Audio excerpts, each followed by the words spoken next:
வணக்கம். இது மனதோடு உரையாடு. இந்த அத்தியாயத்தினுடைய நம்முடைய சிறப்பு விருந்தினர் தமிழ்நாட்டினுடைய மூத்த அரசியல் தலைவர்களில் ஒருவர். பேரறிஞர் அண்ணாவினால் ஈர்க்கப்பட்ட அரசியலுக்கு வந்தவர். அவருடைய அன்புக்கு பாத்திரமாக திகழ்ந்தவர். தமிழ்நாட்டினுடைய மாணவர் அரசியல் அந்த எழுச்சி காலகட்டத்தில் மேலெழுந்து வந்த ஒருவர். திராவிட இயக்கத்தின் முக்கியமான தலைவர்களில் ஒருவராக திகழ்ந்தவர்.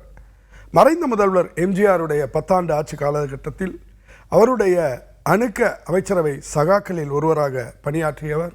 பிற்பாடு தேமுதிகவினுடைய தலைவர் விஜயகாந்த் அவர்களுடைய ஆலோசகர்களில் ஒருவராக திகழ்ந்தவர். இன்றைக்கு மீண்டும் இந்த 88 வயதில் எம்ஜிஆர் அண்ணா திராவிட முன்னேற்றக் கழகம் என்ற பெயரில் ஒரு புதிய இயக்கத்தை தொடங்கி ஒரு பிரச்சார இயக்கமாக அண்ணா எம்ஜிஆர் கனவுகளை, அவர்களுடைய அரசியலை மாணவர்கள் மத்தியில், இளைஞர்கள் மத்தியில் விதைக்கப் போகிறேன் என்று அறிவித்திருப்பவர் மரியாதைக்குரிய பண்ருட்டி திரு எஸ் ராமச்சந்திரன் அவர்கள். வணக்கம்.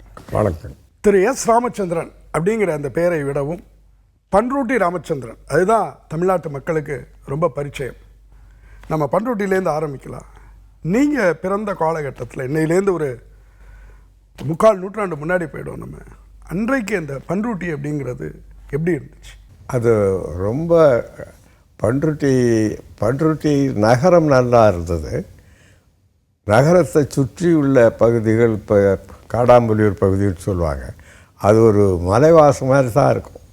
அங்கே எல்லாம் வெறும் முந்திரி காடு, பாதை கூட கிடையாது, நடைபாதை மட்டும்தான் இருந்தது. அங்கே அந்த எல்லா வசதியுமே குறைவு. இப்போ நான் படிக்கிற பொழுது அங்கே ஆரம்ப பள்ளிக்கூடம் அரசாங்கத்தில் இருந்தது. ஆனால் அங்கே ஒன்றும் சொல்லிக் கொடுக்க மாட்டாங்க. ஆகவே எங்கள் ஊரில் என்ன பண்ணாங்க, ஒரு தனியாக ஒரு வாத்தியாரை வச்சு திண்ணப்பள்ளிக்கூடம் தான் வச்சாங்க.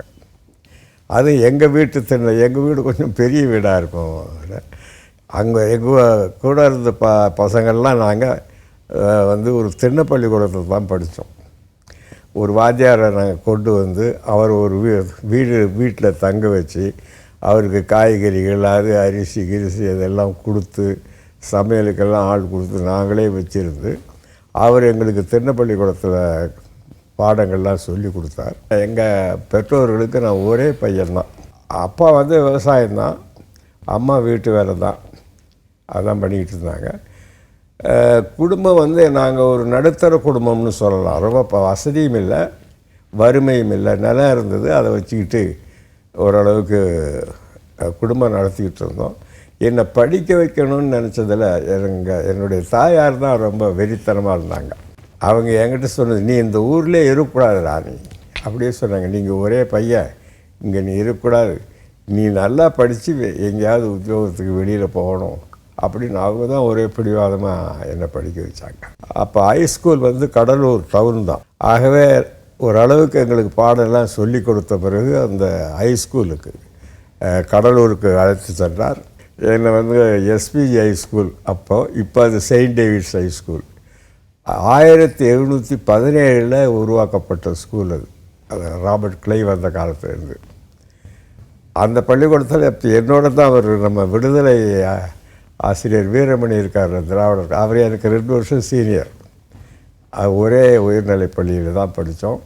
அப்புறம் அந்த உயர்நிலை பள்ளியில் படித்து நான் அந்த எஸ்எஸ்எல்சி எழுதும்போது நான் முதல் மாணவன், ஃபஸ்ட் ரேங்க் ஸ்டூடெண்ட். இன்றைக்கி அந்த ஸ்கூலில் பெஸ்ட் ஸ்காலர்னு ஒரு போர்டு போட்டிருக்காங்க. அதில் 1952, 53, 52, 53 என் பேர் எஸ் ராமச்சந்திரன் இருக்கும். இந்த ஊரில் இருக்கிற பெரிய மனுஷாலாம் கூடி அப்போ என்ன பண்ணாங்க, நம்ம ஊரில் இப்போ தான் ஒரு பையன் போய் படிக்கிறான், அவனுக்கு பல்கலைக்கழகத்திலேருந்து அட்மிஷன் கார்டே வந்திருக்கு, இதை நாம் மிஸ் பண்ணக்கூடாது அப்படின்னு அவங்கெல்லாம் வற்புறுத்தல்னு போய் சேர வச்சாங்க. அப்புறம் போய் அங்கே அண்ணாமலை பல்கலைக்கழகத்தில் சேர்ந்தேன். அங்கே 2 வருஷம் இன்டர்மீடியட்லேயும் ஃபஸ்ட் ரேங்கே தான். அப்புறம் அங்கேயே இன்ஜினியர். அப்புறம் அங்கே நான் இன்டர்மீடியட்டில் போய் சேர்ந்த பிறகு அங்கே எல்லா மாணவர்கள் வந்ததுக்கப்புறம் எனக்கு கொஞ்சம் விவரம் வந்துட்டதுனால இன்டர்மீடியட் முடித்து அப்படியே இன்ஜினியரிங் சேரலான்னு சொல்லிட்டு நானே அப்ளிகேஷன் போட்டேன். நான் பொதுவாக கணக்கில் 100க்கு 100 வாங்குவேன். எல்லாத்துலேயும். இன்டர்மீடியேட்டில் நாங்கள் 4 பேர் தான் ஃபஸ்ட் கிளாஸு. அதில் வந்து 3 பேர் பிராமின்ஸு, நான் பிராமின் நான் ஒருத்தன் தான். 100க்கு 100 வாங்கினது நான் மட்டும்தான். தமிழ்நாட்டில் கடலூர் அது வந்து எப்படி வந்து ஒரு தஞ்சாவூர் நாம் இன்னைக்கு அடையாளம் காண முடியுமோ, நாகப்பட்டினம் எப்படி காண முடியுமோ, அதுபோல் ஒரு பல்வேறு ஆட்சியாளர்களும் குறிப்பாக ஐரோப்பிய ஆட்சியாளர்களுடைய தாக்கத்துக்கு ஆளான ஒரு பிராந்தியம் அப்படின்னு சொல்லலாம். ஒரு விதத்தில் காவிரி படுகையோட தொடர்புடைய ஒரு பகுதி. இன்னொரு பக்கம் பார்த்தா பிரிட்டிஷாருடைய ஆளுகைக்கு கீழே நல்ல செல்வாக்கு இருந்த ஒரு பகுதி. ஒரு காஸ்மோபாலிட்டன் தன்மை அங்கே நிலவரத்துக்கான எல்லா சாத்தியங்களும் கொண்ட ஒரு பகுதி. ஆனால் காவிரி படுகையில் இன்றைக்கி ஒரு திருச்சியிலையோ தஞ்சாவூர்லேயோ நாகப்பட்டினத்துலேயோ இருக்கக்கூடிய அந்த ஒரு பன்மை கலாச்சார சூழல் அது கடலூர் பிராந்தியத்தில் இருக்குதா அப்படிங்கிற ஒரு கேள்வி இருக்குது. இன்றைக்கு நாம் பார்க்கும்போது ரொம்ப சாதி ரீதியாக சமூக ரீதியாக ஒரு மாறுபட்ட சூழல் கொண்ட ஒரு பிராந்தியங்களில் ஒன்றா இருக்குது. அப்போ அந்த கடலூர் சூழல் வந்து ஏன் தஞ்சாவூர் சூழல் மாரி மாறலை? அது இன்றைக்கி தான் அப்படி இருக்குதா, அன்னைக்கும் அப்படி தான் இருந்துச்சா? நீங்கள் படிக்கக்கூடிய காலகட்டத்திலலாம் சாதிங்கிறது என்னவாக இருந்துச்சு? கடலூரை பொறுத்தவரையில் உறவில் வித்தியாசம் கிடையாது, எல்லோரும் ஒன்றா தான் இருந்தோம். இப்போ நாங்கள் வந்து எஸ்பிஐ ஸ்கூல், இன்றைக்கி செயின்ட் டேவிட்ஸ் ஹை ஸ்கூல், அதில் கிறிஸ்தவ மாணவர்கள், அப்புறம் இஸ்லாமிய மாணவர்கள், அங்கே முஸ்லீம்ஸும் உண்டு. அதே போல் கடற்கரையில் இருக்கிற மீனவர்கள், அப்புறம் பட்டியலின மக்கள், நாங்கள் எல்லாம் ஒன்றா தான் இருப்போம். ஒரு விதமான வித்தியாசமும் கிடையாது, எல்லாம் ஒரு சகோதரத்தன்மையோடு தான் பழகிறோம். ஆனால் கிராமப்புறங்களில் அப்படி இல்லை. கிராமப்புறங்களில் தனித்தனியாக இருக்கிறதுனால இப்போ பட்டியலின மக்கள்னு ஒரு பகுதியில் இருக்காங்க, அப்புறம் ஊரில் கிராமத்தில்னு ஒரு பகுதியில் இருக்காங்க. அங்கேயும் எல்லோரும் அதாவது தனித்தனியாக இருந்தால் கூட இப்போ எங்கள் ஊர்லெல்லாம் தோளில் கை போட்டுக்கிட்டு அண்ணன் தம்பி மாதிரி தான் பழகுவானுவோம். அப்படித்தான் இருந்தாங்களே ஒழிய இந்த மாதிரி ஒரு பகை உணர்வே கிடையாது. அப்போ சாதி வந்து இன்றைக்கி தான் கூர்மை அடைஞ்சிருக்கு. ஆமாம், அதுவும் என் அனுபவத்தில் இந்த தேர்தல்களால் தான் இந்த மாதிரி வந்துட்டுதுன்னு தான் நான் நினைக்கிறேன். அரசியல் அதில் ஒரு முக்கியமான எலெக்ஷன்ஸ் தான் காரணம். நீங்கள் அண்ணாமலை பல்கலைக்கழகத்தில் படிக்கக்கூடிய 1950கள் அது வந்து அண்ணாமலை பல்கலைக்கழகத்தினுடைய பொற்காலங்களில் ஒன்று அப்படின்னு கூட சொல்லலாம். ரொம்ப ஒரு அருமையான பேராசிரியர்கள் அங்கே பணியாற்றிய ஒரு காலகட்டம். மாணவர்கள்லாம் ரொம்ப ஒரு தரமான மாணவர்கள், அவங்களுடைய பெரு விருப்பமாக அந்த பல்கலைக்கழகம் திகழ்ந்த ஒரு காலகட்டம். எல்லாவற்றுக்கும் மேலே தமிழ்நாட்டினுடைய மாணவர் எழுச்சி அரசியல் அதனுடைய ஒரு மைய சக்தியில் ஒன்றா அண்ணாமலை பல்கலைக்கழகம் திகழ்ந்த காலகட்டம் அது சொல்லுங்கள். கல்வி சூழல் நல்லா இருந்தது. அதாவது ராஜா சார் அண்ணாமலை செட்டியார் உருவாக்கின பல்கலைக்கழகம். தமிழ்நாட்டிலிருந்து பெரும்பகுதியில் இருந்து அங்கே மாணவர்கள் வருவார்கள். குறிப்பாக செட்டிநாடு பகுதியிலிருந்து நிறைய வந்து சேர்வார்கள். எல்லாருமே அங்கே ஒரு நன்றாக ஒரு படிக்கக்கூடிய சூழ்நிலை. ஆனால் மாணவர்கள் அப்பொழுது தீவிர அரசியலில் இருந்தார்கள். காங்கிரஸ் விடுதலை இயக்கத்தின் பொழுதும் அந்த மாதிரி இருந்தார்கள். இப்போ கம்யூனிஸ்ட் கட்சியெல்லாம் வளர்ந்த பொழுது அங்கே பாலதண்டாயுதம் போன்றவர்களெல்லாம் அப்போ மிகப்பெரிய ஆர்ப்பாட்டம் அதெல்லாம் நடத்தினார்கள். இப்போ நான் மாணவராக இருக்கிற பொழுது பல்கலைக்கழகத்தில் பொறியியல் கல்லூரி மாணவர் தலைவராக தேர்ந்தெடுக்கப்பட்டேன். அங்கே 26 ஃபேக்கல்ட்டிஸ் துறைகள், அதனுடைய செயலாளர்கள்லாம் சேர்ந்து ஒரு பொதுச் செயலாளர் தேர்ந்தெடுப்பார்கள், செக்ரட்டரி ஜெனரல். அது பல்கலைக்கழகம் முழுவதுக்கும் தேர்ந்தெடுக்கப்படுகிற பகுதி. அந்த செக்ரட்டரி ஜெனரலாக என்ன அப்போ தேர்ந்தெடுத்தாங்க. அதுக்கு தலைவர் வந்து வைஸ் சான்சலர், துணைவேந்தர்.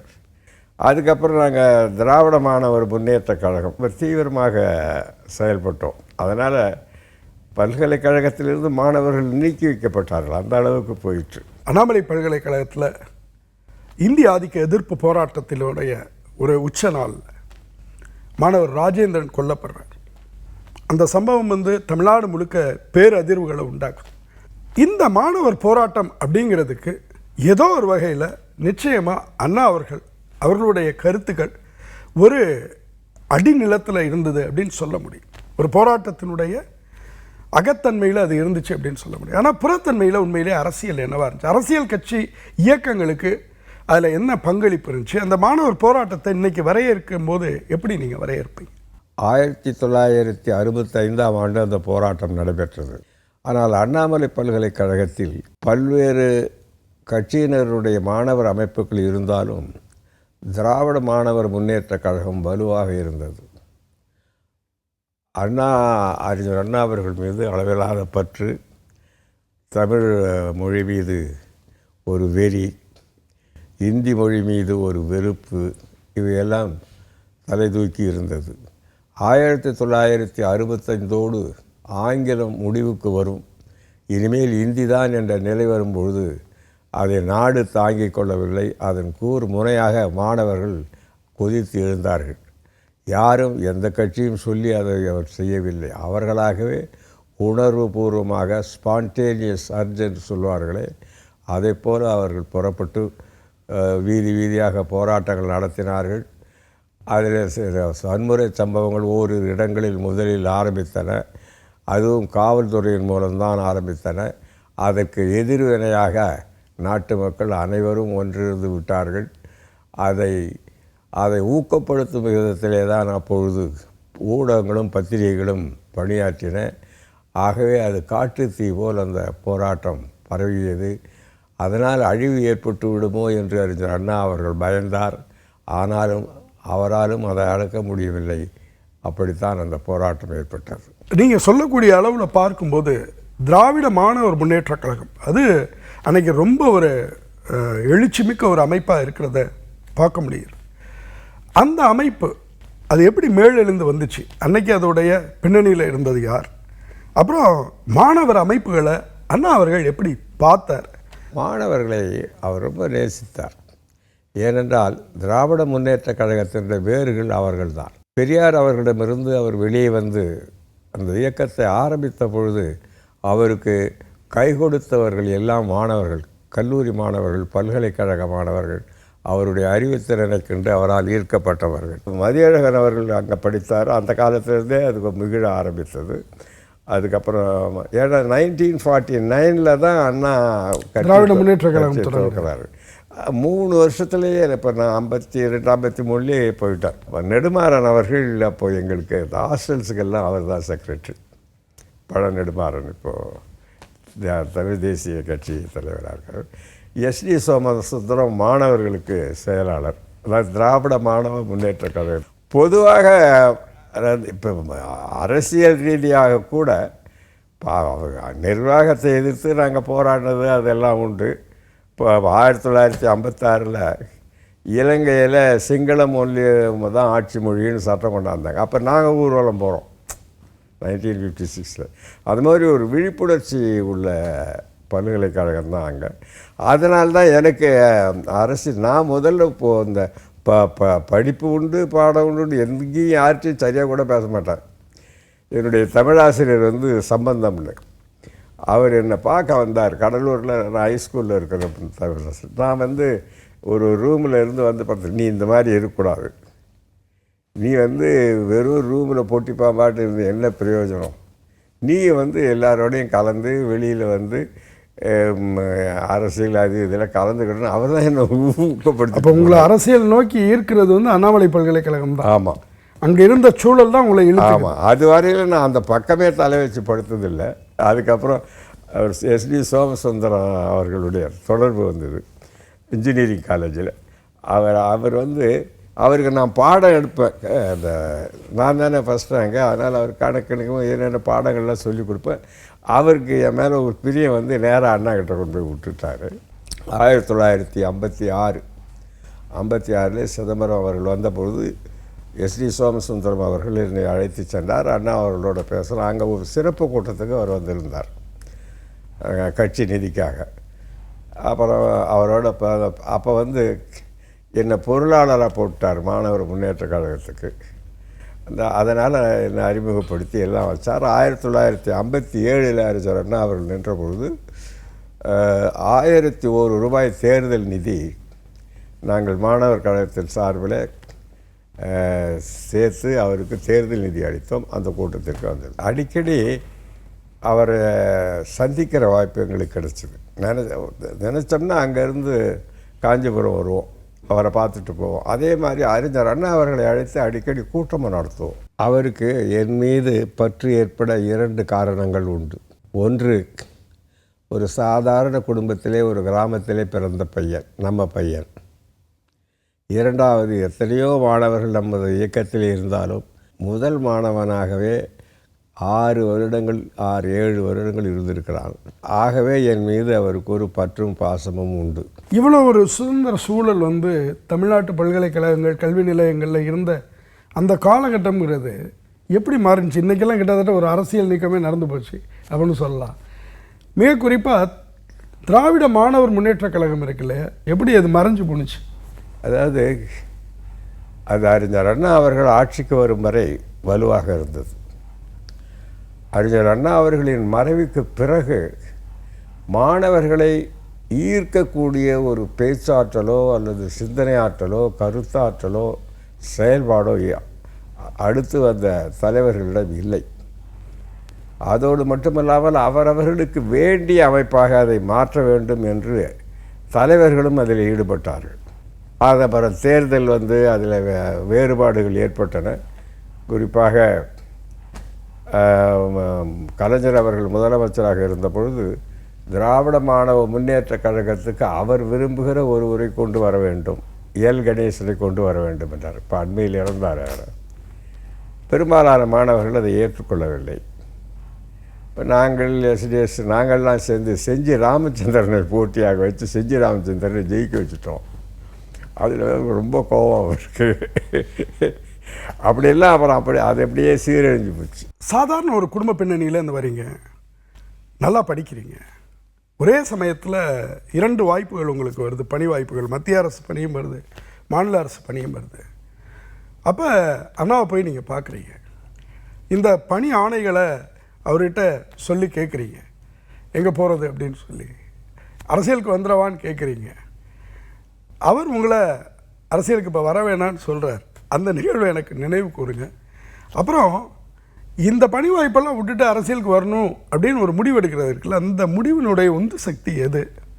எப்படி இந்த துணிச்சல் இருந்துச்சு? 1959 இன்ஜினியரிங் முடிச்சுட்டு நான் வீட்டுக்கு வந்தேன். அப்பாயின்மெண்ட் ஆர்டர் வீட்டுக்கு வந்துட்டுது, ரிசல்ட் வரல. அப்போது எந்த அளவுக்கு வேலை வாய்ப்பு இருந்தது பாருங்கள். ஆனால் அப்போ அண்ணாமலை பல்கலைக்கழகத்தில் 60 பேர் தான் இன்ஜினியரிங். இப்போ சீட்டு எல்லா பிரான்ச்சும் சேர்ந்து 60 சீட்டு தான். நான் பரீட்சை எழுதிட்டு வீட்டுக்கு போகிறேன், அப்பாயின்மெண்ட் ஆர்டர் வருது. எனக்கு ஆரணியில் போஸ்டிங் போட்டு அப்பாயின்மெண்ட் ஆர்டர் வருது. உடனே அந்த ஆர்டர் எடுத்துக்கிட்டு நேராக அறிஞர் அண்ணாக்கிட்ட வந்தேன். நான் வந்து போய் சேரட்டுமா இல்லை கட்சி பணி ஆற்றட்டுமா அப்படின்னு கேட்டேன். அறிஞர் அண்ணா கொஞ்சம் நேரம் யோசித்து பார்த்துட்டு, கட்சி பணின்னு இப்போ என்ன இருக்குது, கொடியேற்றலாம், கூட்டம் நடத்தலாம், ஊர்வலம் போகலாம், அது யார் வேணாலும் செய்யலாம். அவர் ஒரு முன் யோசனையோடு சொன்னார், ஒரு வேளை நாளைக்கு நம்ம ஆட்சிக்கு வரணும் வை, நிர்வாகம் தெரிந்தவர்கள் நமக்கு தேவைப்படலாம் அப்படி சொன்னார். ஆகையினால் நீ போய் சேரு. அப்படி ஒரு தொலைநோக்கு இருக்குது. ஆமாம், வேணுங்கிற பொழுது நான் அழைச்சிக்கிறேன்னு சொன்னார். சரின்னு சொல்லிட்டு நான் 1959 போய் மின்சார வாரியத்தில் சேர்ந்தேன். எனக்கு ரயில்வே சர்வீஸ்லேயும் வந்தது. பாம்பேயில் இந்த அட்டாமிக் ஸ்டேஷன் அப்போ ஆரம்பித்தார் பாபா, அங்கேருந்து எனக்கு அப்பாயின்மெண்ட் ஆர்டர். எனக்கு மத்திய அரசாங்கம் போக விரும்பலை. அப்போதெல்லாம் நாங்கள் வடநாடு தென்னாடு பிரச்சனை வேறு இல்லை, அந்த இடத்துக்கு வரும். முக்கியமான இடம் கிட்டத்தட்ட வந்து ஒரு சுதந்திர வேள்வியோடு தான் அந்த இயக்கம் இருக்குது. அன்றைய மாணவர்களுக்கு அந்த வேட்கை இருக்குது இல்லையா? அப்போல்லாம் அண்ணாவினுடைய பேச்சு உங்கள் மனதில் வந்து என்னவா இருக்கும்? ரொம்ப சீக்கிரம் நம்ம சுதந்திரம் அடைஞ்சிருவோம், திராவிட நாடு அமைஞ்சிரும் அப்படிங்கிற ஒரு கனவு. அதாவது பண்டைய தமிழ் இலக்கியங்கள்லாம் நிறைய எடுத்து சொல்லி வழி வழியாக நாம் அரசாண்ட பரம்பரை. நாம் ஏன் வடக்கேத்தியர்களுக்கு அடிமையாக இருக்க வேண்டும்? நமக்கு நம்மையே ஆளத் தெரியாதா?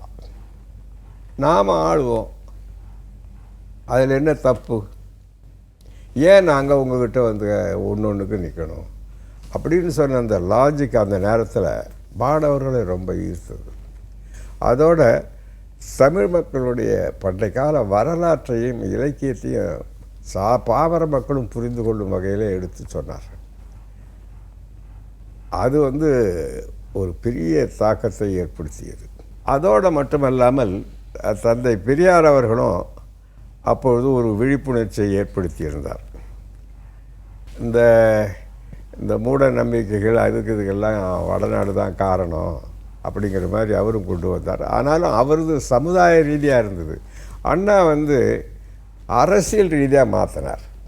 நீங்கள் அண்ணா வழியாக தான் பெரியாற்ற போகிறீங்க. ஆமாம், அண்ணாவை பார்த்துட்ட பிறகு தான் நான் பெரியார் பார்க்குறேன். எனக்கு முதல்ல அண்ணா ஈர்த்த கொள்கையை நம்ம நாமே ஆள முடியாதா, வழி வழி ஆண்டோம். சேரன், சோழன், பாண்டியன், இந்த கடையேழு வள்ளல்கள் எல்லாம் சொல்லுவார் அவர். சிலப்பதிகாரம் அது இதெல்லாம் சொல்லி நம்மையே ஆட்சி செய்தவன், இன்றைக்கி எதுக்கு நம்ம கையேந்திக்கிட்டு இருக்கணும் அப்படிங்கிற அவர் கேள்வி. அதோடு மட்டுமில்லை, அவர் சொன்னது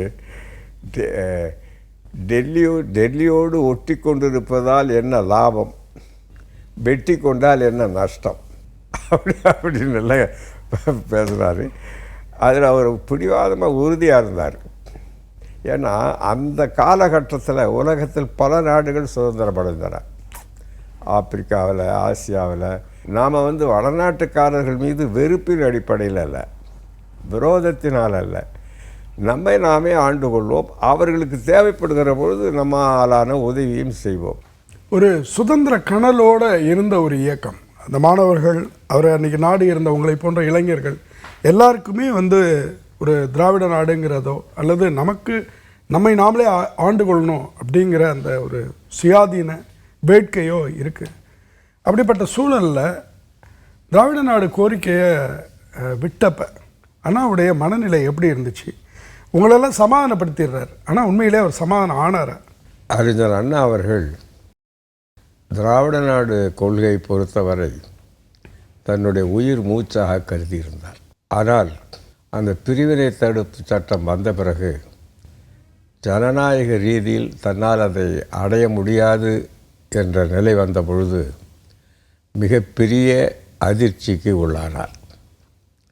1956ஆம் ஆண்டு திருச்சியிலே நடைபெற்ற மாநாட்டில் அறிஞர் அண்ணா அவர்கள் பேசியது, ஒரு நாடு விடுதலை அடைவதற்கு 2 வழிகள் உண்டு. ஒன்று வேட்டுமுறை, இன்னொன்று ஓட்டுமுறை. வேட்டுமுறை நமக்கு உகந்ததல்ல, ஓட்டுமுறை மூலமே நாம் அடைய வேண்டும். ஓட்டுமுறையை தேர்ந்தெடுக்கின்ற ஒரே காரணத்திற்காகத்தான் திராவிட முன்னேற்றக் கழகம் வருகின்ற தேர்தலில் முதலாக ஈடுபடுவது முக்கியமானது என்று சொன்னார். ஆனால் அதற்கும் முற்றுப்புள்ளி வைக்கப்பட்டது 1964இல் பிரிவினை தடுப்பு சட்டம்.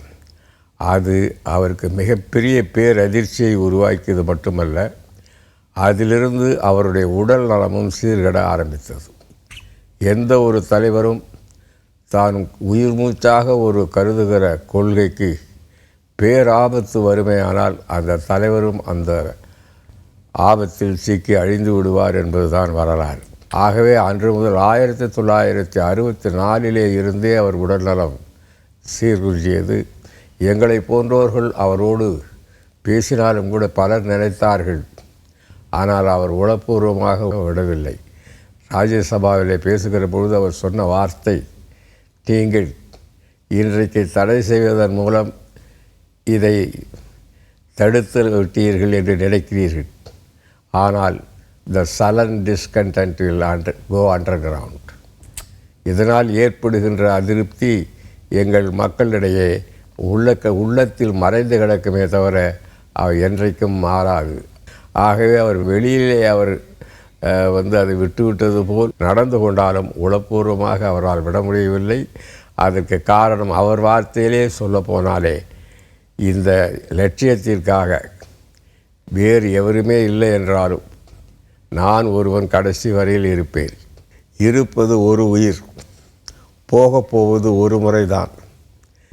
இருமல் ஈழை கட்டி சாவதை விட லட்சியத்துக்காக சாவதையே மேலாக கருதுகிறேன் அப்படின்னு சொன்னார்.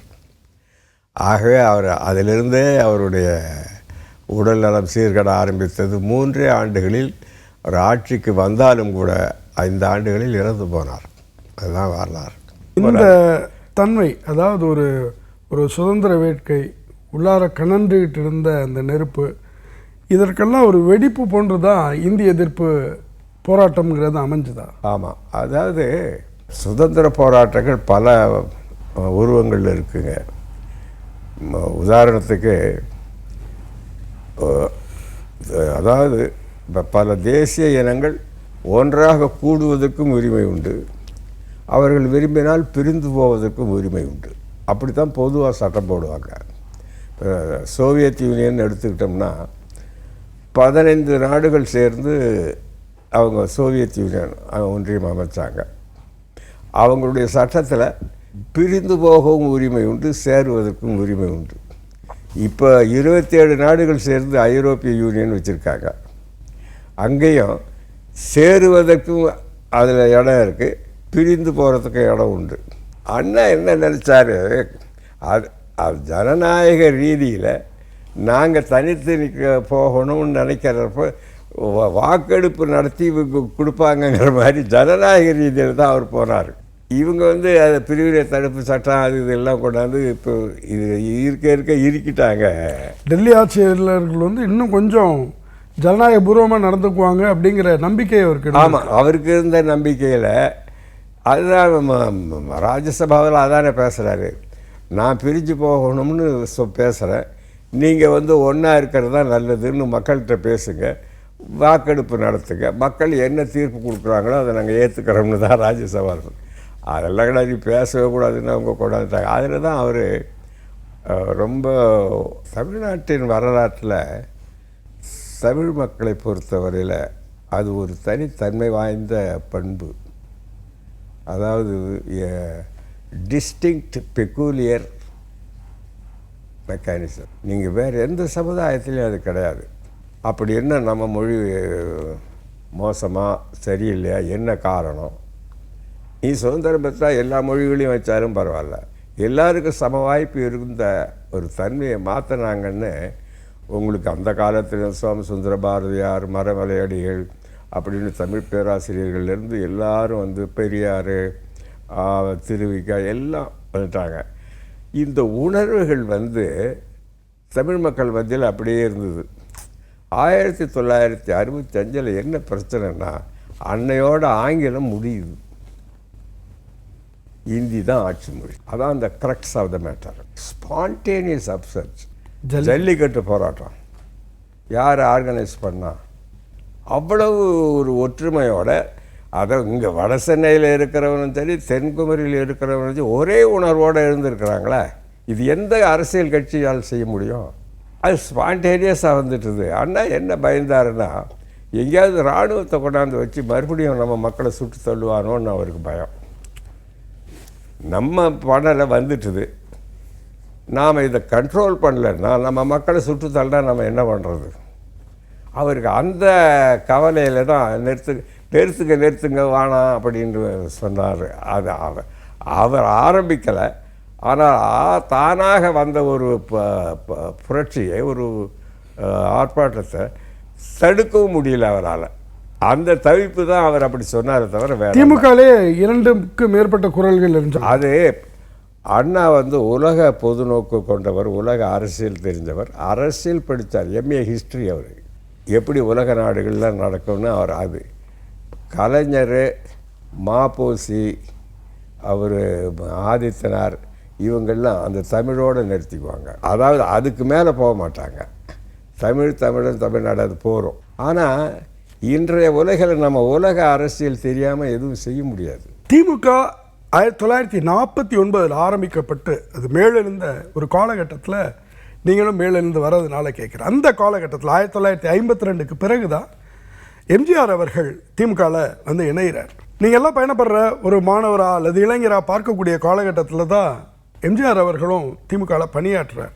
உண்மையில் அன்னைக்கு திமுகவில் ஒரு பங்களிப்புங்கிறது என்னவா இருந்துச்சு? அது வெறும் ஒரு புகழ், செல்வாக்கு அந்த வகையில் மட்டும் இருந்துச்சா? அது ஒரு அடையாளபூர்வமாக மட்டும் இருந்துச்சா, இல்லை உணர்வுபூர்வமாகவும் அது இருந்துச்சா? அதாவது நடுத்தர வர்க்கம்,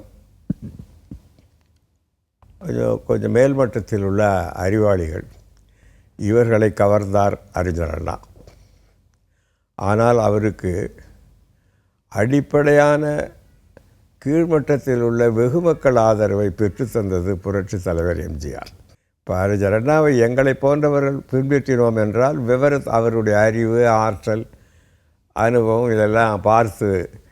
ஆனால் சாதாரண பாமர மக்கள் அறிஞர் அண்ணாவை பின்பற்ற துவங்கியதுக்கு காரணம் அவர்கள் புரட்சித் தலைவர் எம்ஜிஆர் மேலே வைத்த நம்பிக்கை தான். நாங்கள் இத்தேர்தலையோ மற்றதுலேயோ எங்கேயோ போய் நிற்கிற பொழுது குடிசை வீடுகளுக்கு வாக்கு கேட்க வேண்டிய அவசியமே இல்லை. அவர்களே கேட்பார், நீங்கள் எம்ஜிஆர் கட்சி தானே? ஆமாம், எம்ஜிஆருக்கு தான் ஓட்டு. அந்த பேக்ரவுண்டில் தான் அண்ணா பரிணமிக்கிறார். அதை அண்ணா அவர்களும் நன்கு உணர்ந்திருந்தார், அங்கீகரிக்கிறார். ஆமாம், அறிஞர் அண்ணா அவர்களும் நன்கு உணர்ந்திருந்தார். புரட்சித் தலைவர் எம்ஜிஆர் மீது யார் குறை சொன்னாலும் அதை காது கொடுத்து கேட்பாரே தவிர கண்டுகொள்ள மாட்டார். ஒரு நேரத்தில் ஈவிகே சம்பத் அவர்கள் அது விட்டு போனதற்கு அதுவும் ஒரு காரணம். புரட்சித் தலைவருடைய எம்ஜிஆர் செல்வாக்கு இரண்டாம் கட்ட தலைவர்களிடையே ஒரு பொறாமை இயற்கையாக ஏற்படுத்தியது. அதன் விளைவாக ஏற்பட்ட அந்த பிளவு மனப்பான்மையில் தான் அவர் போனார். எம்ஜிஆருக்காக சம்பத்தை விட்டு கொடுத்தார். ஆமாம், யார் போயிருந்தாலும் எம்ஜிஆர் எழுந்திருக்க மாட்டார். ஏன்னா எம்ஜிஆருடைய செல்வாக்கு அவருக்கு தெரியும். எம்ஜிஆர் அவர்கள் பல வகையிலே உதவி செய்திருக்கிறார்கள் கட்சிக்காரங்களுக்கு. மக்களுக்கு அவர் செய்த உதவிகள் எல்லோரும் தெரியும். அவ்வளவு சொல்வானேன், அறிஞர் அண்ணா அவர்கள் விலைவாசி உயர்வு போராட்டத்தில் 3 மாதம் அவருக்கு சிறை தண்டனை. அவருடைய துணைவியார் ராணி அம்மையார் அவரை வழி அனுப்புகிற பொழுது இது ஒன்றுக்கும் கவலைப்படாது, எம்ஜிஆர் உன் செலவை பார்த்து கொள்வார் என்று சொல்லிவிட்டு போனார். எம்ஜிஆர் தான் பண்ணார். ஆக ஒரு இயக்கத்துக்கு அவர் ஒரு ட்ரெஷரி கருவூலம் மாதிரி இருந்தார். உங்களை போன்றவர்கள் திமுகவில் பிடிமானத்தோடு இருக்கிறது புரிந்து கொள்ளக்கூடியது. ஏனென்றால் திராவிட முன்னேற்ற கழகம் அப்படிங்கிறது அதனுடைய மேலடுக்கில் என்னவா வேணா இருக்கலாம், அதனுடைய உள் சக்திங்கிறது தமிழ் தேசியம். தமிழர் தமிழ்நாட்டை ஆள வேண்டும் அப்படிங்கிறது, வெளியில் இருக்கக்கூடிய ஆட்களுக்கு இங்கே இடம் இல்லைங்கிறது, அந்த உணர்வு பிடிச்சு வைக்கிறங்கிறது இயல்பானது. எம்ஜிஆர் அவர்களுக்கு திமுக எப்படி அவ்வளோ பிடித்தமானது? எப்படி அது எம்ஜிஆரை இவ்வளோ வசீகரிச்சது? அல்லது ஏன் திமுகவோட அவர் தன்னை பிணைச்சிக்கிட்டார்? அவருக்கு புரட்சித் தலைவர் எம்ஜிஆரை பொறுத்தவரையில் 2 கூறுகள். ஒன்று அரசியல், ஒன்று தனது வாழ்வியல். அரசியல்னால் அறிஞர் அண்ணா கொள்கை தான், அதில் மாற்றம் கிடையாது.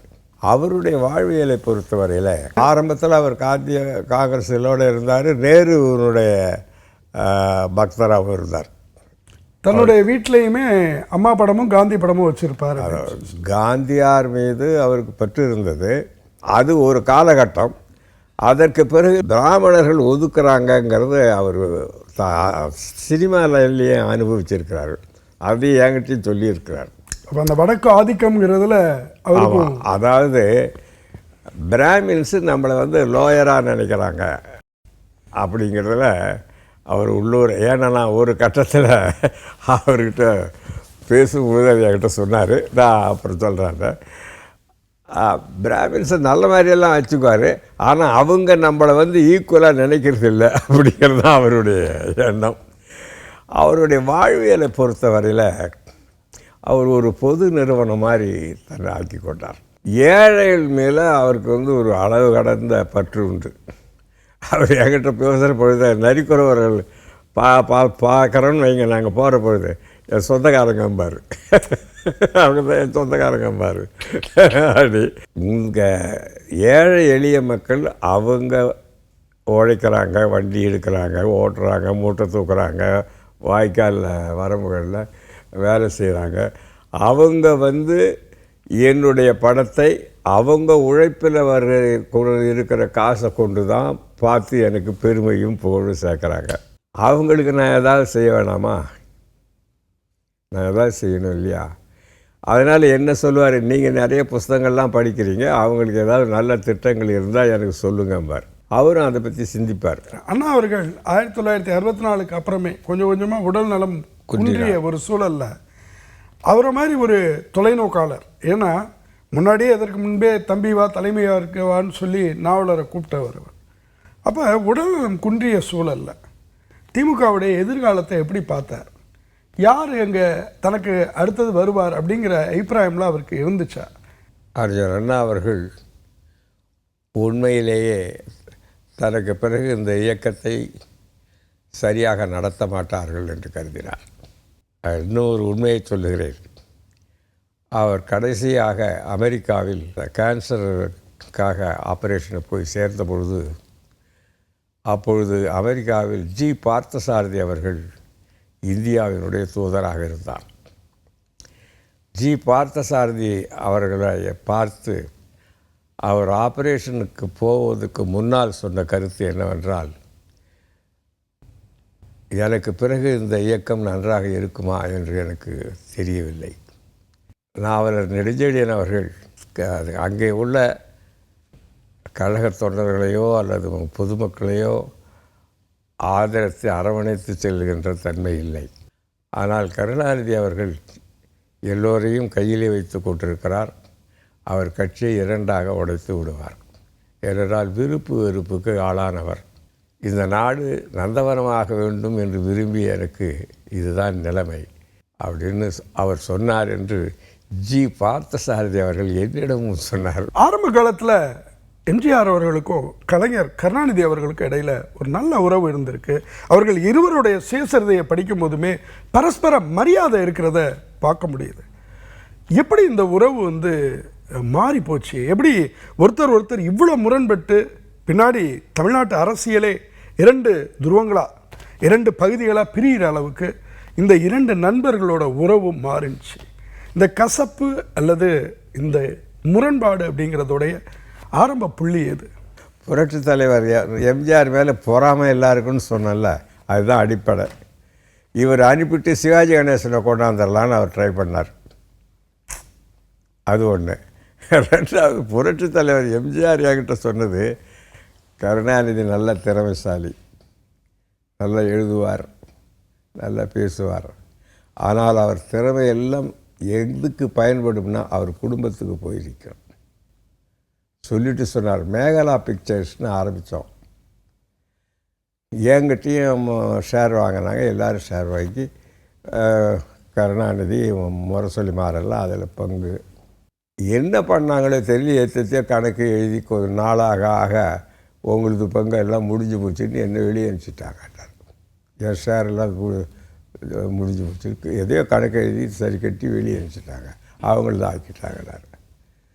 எல்லோரும் சேர்ந்து நாங்கள் ஆரம்பித்த நிறுவனத்தில் எத்தையோ கணக்கு எழுதி காட்டி என்னை வெளியே அனுப்பிச்சிட்டு மேகலா பிக்சர்ஸ் அவங்கள ஆக்கிட்டாங்க. ஆக முதல்ல இருந்தே அவங்களுக்கு அந்த ப்ராப்ளம் இருந்தது. கலைஞர் என்ன தவறு பண்ணிட்டார், 72ல் 184 சீட்டு வந்தது அந்த 71 தேர்தலில். அதெல்லாம் தன்னுடைய தலைமைக்கு கிடைச்சதாகவே நினச்சிட்டார். அதனால் வந்த வினை. அதற்கும் அடித்தளம் புரட்சி தலைவர் எம்ஜிஆர். அப்போ எம்ஜிஆர் கூட அமைச்சரவையில் இடம் கேட்டார். இவர் மாதவனை விட்டு இடம் கொடுத்தா நடிக்க முடியாதுன்னு சொல்லி விட்டார். அப்போ மந்திரி மாதவன் சரி அப்படின்னா விட்டுருங்கன்னு விட்டார். மாநாடுகளில் அல்லது முக்கியமான கூட்டங்களில் புரட்சி தலைவர் எம்ஜிஆர் பேசிட்டு போயிட்டார்னா கூட்டம் போயிடுது. அது அவருக்கு ஒரு உறுத்தல் கலைஞருக்கு. ஆமாம், நம்ம தானே கழக தலைவர் அது இதுன்னு அதில் இவர் எப்படியாவது ஓரம் கட்டி க்ளோஸ் பண்ணணுன்ட்டு. இப்போ ஏற்கனவே உள்ள பல தலைவர்கள் அப்படி தானே க்ளோஸ் பண்ணார். சம்பத்துலேருந்து நான் நெடுஞ்செழியன்லேருந்து. ஆக இவரை க்ளோஸ் பண்ணணுன்னு அவர் பிளான் பண்ணிட்டார். பண்ணிட்டதுனால என்ன பண்ணுறாரு, இவரை ஓரங்கட்டுறதுக்கு அந்த மூக்காமுத்துவை கொண்டு வர்றாரு நடிகராக. அப்புறம் புரட்சி தலைவர் எம்ஜிஆர் சினிமா அவரை வச்சு சினிமா எடுக்கிறாங்கல்ல, அவங்களெல்லாம் ப்ரொடியூசர்ஸ் எல்லாம் கூப்பிட்டு நீங்கள் எடுக்கக்கூடாது அப்படின்னு சொல்கிறாரு. ஃபைனான்சியர்ஸை சினிமாவுக்கு ஃபைனான்ஸ் பண்ணுறாங்களே அவங்கள இதெல்லாம் முதல் மந்திரியாக இருக்கும்போதே சொல்கிறாரு. அவங்க எப்படி பயப்படாத இருப்பாங்க. அப்போ சுந்தர்லால் நகாத்தான்ட்டு பெரிய ஃபைனான்சியர், அவர் என்கிட்ட பேசும்போது இந்த மாதிரி எம்ஜிஆரை வச்சு படம் எடுக்கக்கூடாதுன்னு சொல்கிறாரு, நான் என்ன பண்ணுறது. இந்த மாதிரி அவர் அப்படியே சுற்றி கத்திரிச்சு விடுறாரு. அவரை தனிமைப்படுத்தி க்ளோஸ் பண்ணணுன்ட்டு ஆரம்பிச்சிட்டாரு. அதனுடைய விளைவு எம்ஜிஆருக்கு என்ன பிரச்சனை வந்துட்டது அதான் அவர் என்கிட்டயே சொன்னது, தலைவர், என்ன நீ அரசியலில் வேண்டான்னா பரவாயில்ல, நான் பிழைக்கவே வேண்டான்னா நான் என்ன பண்ணுறது? எனக்கு அதான பொழப்பு. எனக்கு மட்டும் இல்லை, என்னை நம்பி ஒரு 50-60 குடும்பங்கள் இருக்காங்க. அவங்கெல்லாம் என்ன ஆவாங்க?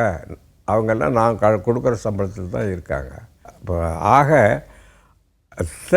த்ரெட் டு இஸ் எக்ஸிஸ்டன்ஸ் அதை வந்து ஒரு ட்ரைவ் பண்ணிடுறீங்கன்னு வைங்க, என்ன பண்ணுவாங்க? வேறு வழி இல்லை அவருக்கு. அதான் ரியாக்ட் பண்ணுறார் அவர் என்ன அவர் ரியாக்ட் பண்ணுறது இன்னொரு காரணமும் உண்டு. கலைஞர் அன்பாப்புலர் ஆகிட்டே வராரு. புதுச்சேரியில் அரியாங்குப்பம் இடைத்தேர்தல், புரட்சி தலைவர் எம்ஜிஆர் தெருவாக போகிறாரு. அந்த தொகுதியில் ஒவ்வொரு தெருவாக போகிறாரு. இன்டென்சிவ் கேன்வாசிங், அதில் தோக்குது திமுக. Can you imagine? 184 இடங்கள் பெற்ற பிறகு இந்த நிலைமை. என்ன காரணம்? அவர் ஃபீல் பண்ண கலைஞருடைய அவ்வளவு அன்பாப்புலாரிட்டி. ஓகே. ஸோ கட்சியும் காப்பாற்ற முடியாது, தன்னையும் ஓரம் கட்டுறாரு. என்ன பண்ணுவார் அவர்? அதான் உடனே திருக்கழுக்குன்றத்தில் கணக்கு கேட்குறாரு. So he was driven to the extent. அதாவது ஆங்கிலத்தில் சொல்லுவாங்களே, சோற்றை நோக்கி துரத்தப்பட்டதுன்னா பூனையாக இருந்தால் கூட நம்ம மீது பாயுமல்ல. அவருக்கு பர்சனல் லைஃப்பையும் க்ளோஸ் பண்ணுறாரு, பொலிட்டிக்கல் லைஃப்பையும் க்ளோஸ் பண்ணுறாரு. அப்போ அவர் வந்து வேறு அப்புறம் கணக்கு கேட்குறாரு. அதை வச்சு இவங்க நடவடிக்கை எடுக்கிறாங்க. அதில் தான் ட்ராப் ஆகிட்டாங்க. நீங்களும் கலைஞர் மு கருணாநிதி அவர்களும் முரண்பட்ட புள்ளி. எனக்கு நீங்கள் அதிமுகவில் உங்களை பிணைச்சிக்கிட்டதுங்கிறது ஒரு ஆச்சரியமான ஒரு விஷயம். ஏனென்றால் பெரியார், அண்ணா, எம்ஜிஆர் இப்படி ஒரு கலவையை உங்கள்கிட்ட நான் பார்க்குறேன். உங்கள் வீட்டில் அது துலக்கமாக தெரியுது. அப்புறம் நீங்கள் எழுத செஞ்சுருக்கீங்க, சொல்ல செஞ்சுருக்கீங்க. உங்களுடைய மனநாள் அன்னைக்கு உங்களோட மனைவியோட பெரியார் அவர்களை சந்தித்து அவர் வீட்டில் உணவருந்துறத ஒரு வழக்கமாக வச்சுக்கிற அளவுக்கு அவர் மேலே ஒரு பெரிய மரியாதை இருந்து, அண்ணா மேலே ஒரு பெரிய மரியாதை இருந்திருக்கு. கொள்கையின் பால் தான் நீங்கள் வந்து திராவிட முன்னேற்ற கழகத்தில் இணைஞ்சிருக்கீங்க. எம்ஜிஆர் வழியாக திமுகவுக்கு நீங்கள் வரல, இன்னும் சொல்லப்போனால் அவருக்கு முன்னாடியே வந்துடுறீங்க. அப்படி இருக்கும்போது நீங்கள் வந்து பிற்பாடு அண்ணாவினுடைய மறைவுக்கு பின் எம்ஜிஆரை நோக்கி போவதற்கான காரணமாக அமைஞ்சது எது? கலைஞர் கருணாநிதி அவர்களுடனான முரண்பாட்டுக்கான புள்ளி எது? நான் வந்து இப்போ அறிஞர் அண்ணா அவர்களோடு இருந்தேன், அதிலே ஊன்றனவன். 1969 காங்கிரஸ் உடஞ்சிது. காமராஜர், இந்திரா காந்தின்னு வந்தாங்க, இண்டிகேட்னு. அப்போ வந்து சட்டமன்ற கட்சி கூட்டத்தில் கலைஞர் வந்து இந்திரா காந்தி ஆதரிக்கணுன்னார். அது தப்பு நான் சொன்னேன். நம்ம டெல்லியை எதிர்த்த அரசியல், டெல்லியில் இந்திரா காந்தியினுடைய கேண்டிடேட் வந்துட்டாங்கன்னா பிரசிடெண்ட்டாக அவங்க ஸ்ட்ராங் ஆகிடுவாங்க, நம்மளால் ஒன்றும் பண்ண முடியாது. அங்கே சஞ்சீவ ரெட்டி ஜனாதிபதியாக வந்தார்னா இந்திரா காந்தியை உண்டு இல்லைன்னு பண்ணுவார். அப்போ நமக்கு ஒரு வாய்ப்பு. அங்கே அது எப்போ டெல்லி வீக்காக இருக்கோ அப்போ நம்ம தயவு தேவை தொடரும். அதோடு நம்ம அரசியல் வந்து டெல்லிக்கு நாம் கட்டுப்படுறோங்கிற மாதிரி ஒரு எண்ணம் வரக்கூடாதுன்ட்டு நான், ஏஎம் ராஜா, அவங்க கோவை செழியன், நாங்கள் ஒரு அஜாரி ஆற்காடு வீராசாமி கூட போய் விளையாண்டுவிட்டோம். நாங்கள் எல்லாம் சேர்த்து சொல்கிறோம், அதெல்லாம் நாங்கள் ஏற்கனவே பேசி முடிச்சுட்டோன்ட்டார். அப்படின்னா நாங்கள் ஓட்டு போட மாட்டோன்ட்டோம். ஜனாதிபதி தேர்தலில் விவி கிரிக்கு எங்கள் ஓட்டு கிடையாது, சஞ்சீவ ரெட்டிக்கு தான் நாங்கள் ஓட்டு போடுவோம் சொல்லிட்டோம். அவர் ஒன்றும் சொல்ல முடியல, மீறி ஓட்டும் போட்டோம். ஸோ எப்போ டிஃப்ரென்ஸ் வந்ததுன்னா, நீங்கள் செய்கிறது தப்புன்னு நாங்கள் சொன்னோம். உடனே அதனுடைய விளைவு எங்களை அவர் எதிரியாகவே நினச்சார். அந்த நேரம் பெருந்தலைவர் காமராஜரை ஆதரிக்க சொல்லி பெரியார் வந்து அறிக்கை கொடுக்குறார் கருணாநிதிக்கு. இந்த நேரத்தில் சஞ்சீவ ரெட்டி நாம் ஆதரிக்கணும். கருணாநிதி கண்டுக்கலை. அதுதான் முரண்பாடுடைய. அதில் நான் சொன்னேன். அப்புறம் எனக்கு அங்கேருந்து நம்ம செழியன் எம்பியாக இருந்தவர், என்னையா அப்படி பண்ணுறீங்கன்னு கேட்டால், செழியன் என்கிட்ட சொன்னார், சார் அவர் ஏதோ இன்கம் டேக்ஸ் செட்டில் பண்ணிக்கிட்டாருன்னாரு. அதில் தான் எனக்கு ரொம்ப கோபம். பஸ்ஸுகளை தேசிய உடைமையாக கடன்னு அது அறிஞர் அண்ணா ஏன் போட்டாருன்னா, அவர் என்கிட்ட சொன்னது, நாம் பொது வாழ்க்கையிலே எவ்வளோ கஷ்டப்பட்டு வரோம், ஆனால் இந்த பஸ் ஓனர்ஸு பஸ் ரூட்டு வாங்கிக்கிட்டு அந்த பணத்தை வச்சு எலெக்ஷனில் நின்று தோக்கடிக்கிறாங்க. இவங்களை வந்து வேட்பாளராக போடும்பொழுது மிகப்பெரிய பிரச்சனை உண்மையான அரசியல்வாதிகளுக்கு வருது. ஆகவே இந்த பஸ்களை நம்ம முதல்ல தேசிய உடைமை ஆக்கணும்னார் அவர் சொன்ன காரணம். அந்த அடிப்படையில் நான் என்ன பண்ணேன், முதல்ல 50 பஸ்ஸுக்கு மேலே உள்ள கம்பெனிகள்லாம் தேசிய உடைமை ஆக்கினேன். அதில் டிவிஎஸ்ஸு, ராமன், எஸ்ஆர்விஎஸ்ஸு, ஏபிடி மகாலிங்கம், இவங்களுக்கு எல்லாம் என் மேலே கோவம். பெரியார் என்கிட்ட கூப்பிட்டு சொன்னார், அவங்களாம் கோவப்படுறாருங்களா, இதை விட்டு போயான்னாரு. நான் சொன்னேன், இந்த மாதிரி அண்ணாலாம் சொல்லியிருக்காரு ஐயா, நான் பண்ணுறேன்ட்டேன். அப்புறம் என்ன ஆச்சுங்க, நான் இதை நடத்தும் பொழுது நம்ம அரசு பஸ் போகுதுன்னு வைங்க, தனியார் பஸ் அது நம்ம அரசு பஸ்ஸு பின்னால் ஸ்பேர் பஸ் வர்ற மாதிரி அவங்க என்ன பண்ணுவோம், தனியார் பஸ்ஸு டிக்கெட்டெல்லாம் ஏற்றி போயிடுவோம். 2 காம்படிஷனில் நம்ம கண்டக்டர் டிரைவருக்கு 100-200 கொடுத்தாங்கன்னா போச்சு. சரின்னு பார்த்தா ஏரியா வைஸ் நேஷனலைசேஷன் பண்ணி டோட்டல் நேஷனலைசேஷனுக்கு சட்டத்தை கொண்டாந்தேன் 1971-72 ஆச்சா.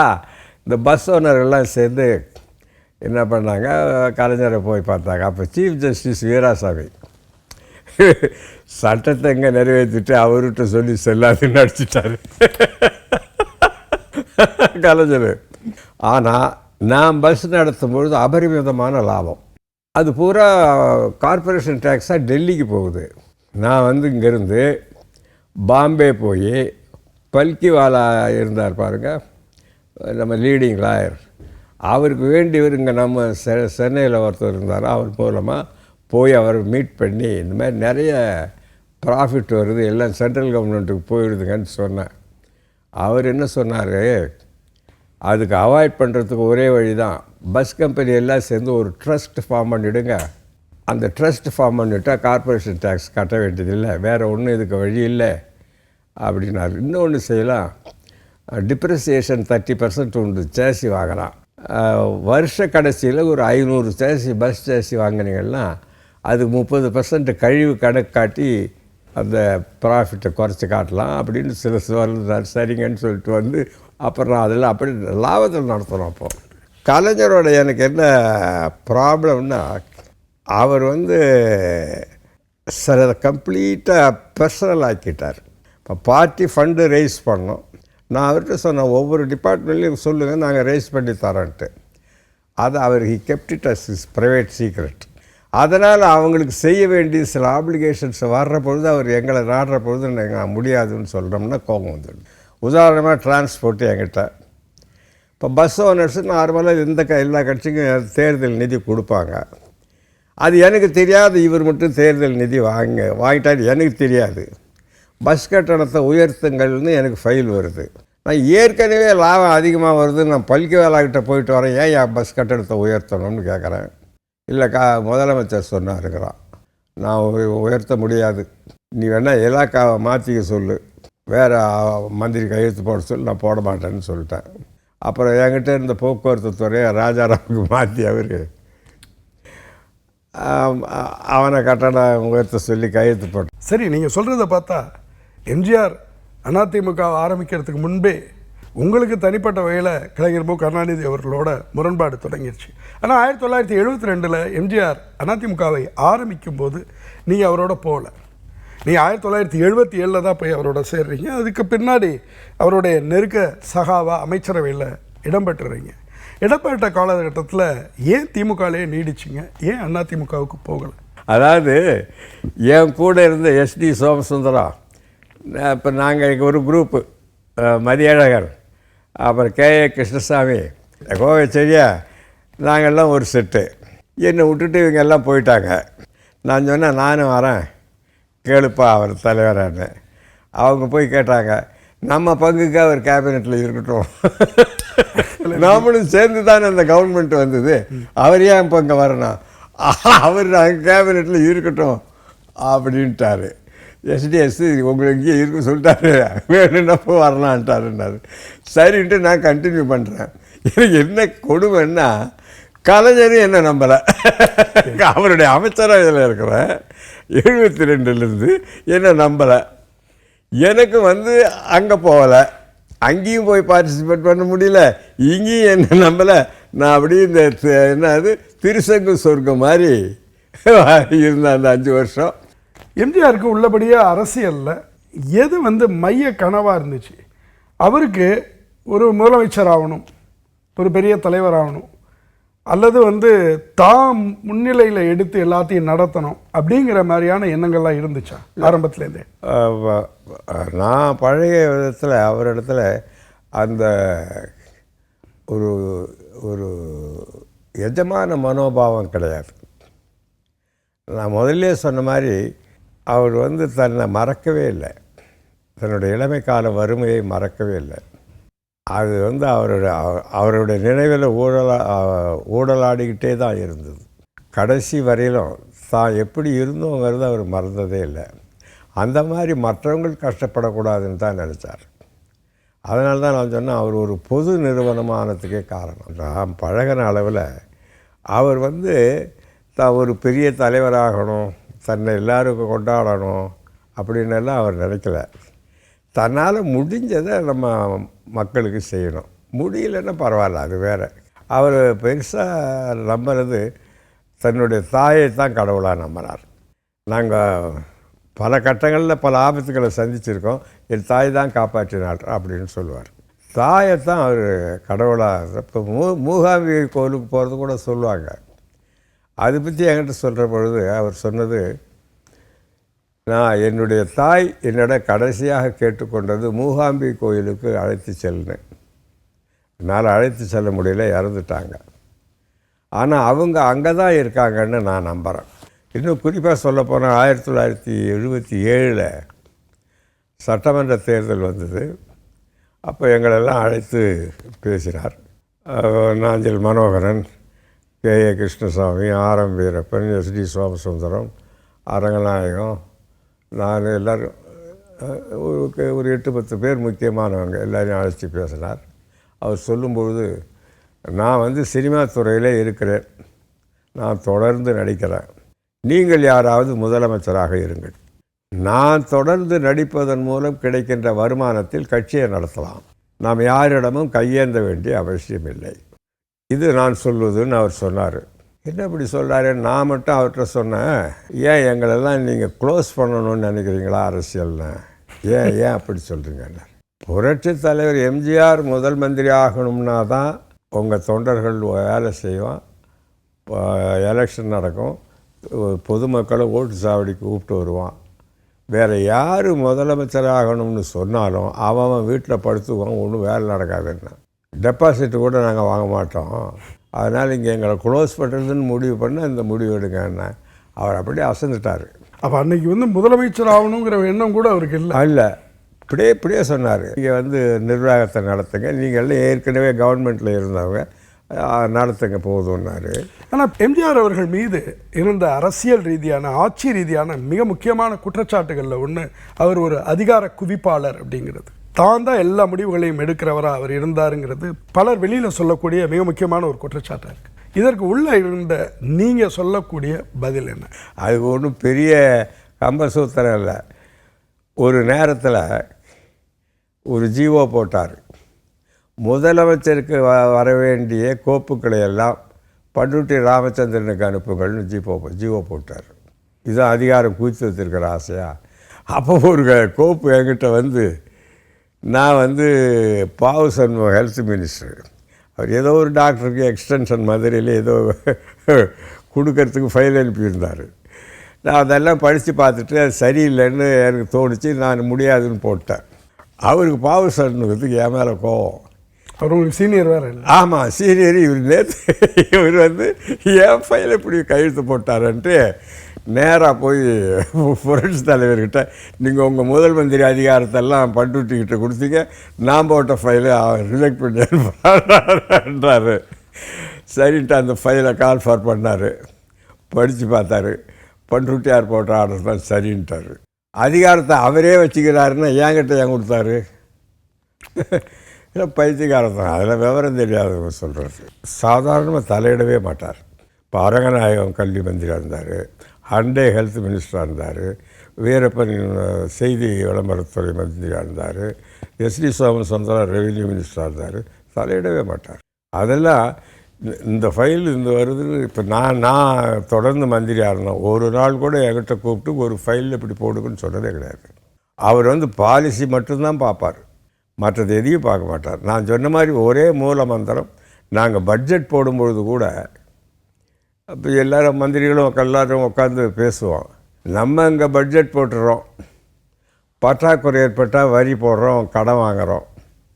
சாதாரண ஏழை குடும்பத்தில் இருக்கிறவனுக்கு பற்றாக்குறை ஏற்பட்டால் என்ன செய்வான்?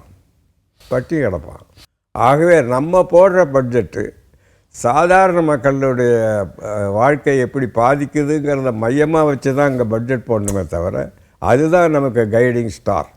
பஸ் கட்டணத்தை கடைசி வரலாம் அவர் ஏற்றுறது கிடையாது, அரிசி விலையை கடைசி வரலையும் ஏற்றுறது கிடையாது.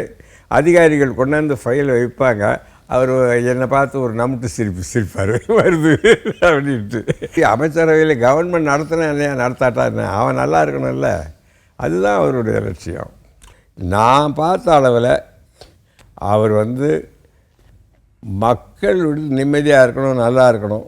ஒரே ஒரு பிரச்சனை அவருக்கு வந்தது. அந்த 1980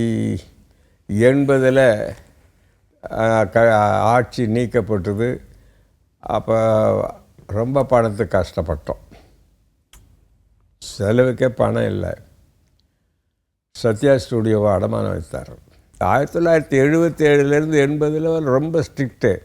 ஆனால் இந்த டிஸ்மிஸ் பண்ண பிறகு ஏற்பட்ட இதில் அப்போ வந்து கொஞ்சம் அவர் சினிமா நடித்து எல்லாம் அப்போ இருந்ததெல்லாம் போயிட்டுது.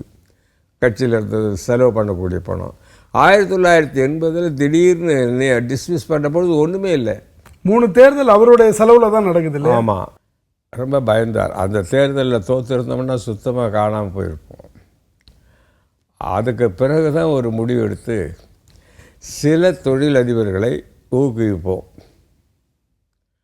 அவங்க மூலம் தேர்தல் செலவுகளை பார்ப்போம். பெருந்தலைவர் காமராஜர் கூட அவர் பணத்தை தொடர்றதில்லை, ஆனால் கட்சி நடத்துறதுக்கு செலவு செய்வதற்கு ஒரு டிடி கிருஷ்ணமாச்சாரி குரூப்பு, டிவிஎஸ்ஸு, அந்த மாதிரி சில செலக்டட் குரூப்ஸை ப்ரமோட் பண்ணுவாங்க. அவங்களுக்கு வேண்டியதை அப்போ தொழில்துறை அமைச்சராக இருந்தால் ஆர் வெங்கட்ராமன் செய்து கொடுத்துருவார், அதோட சரி.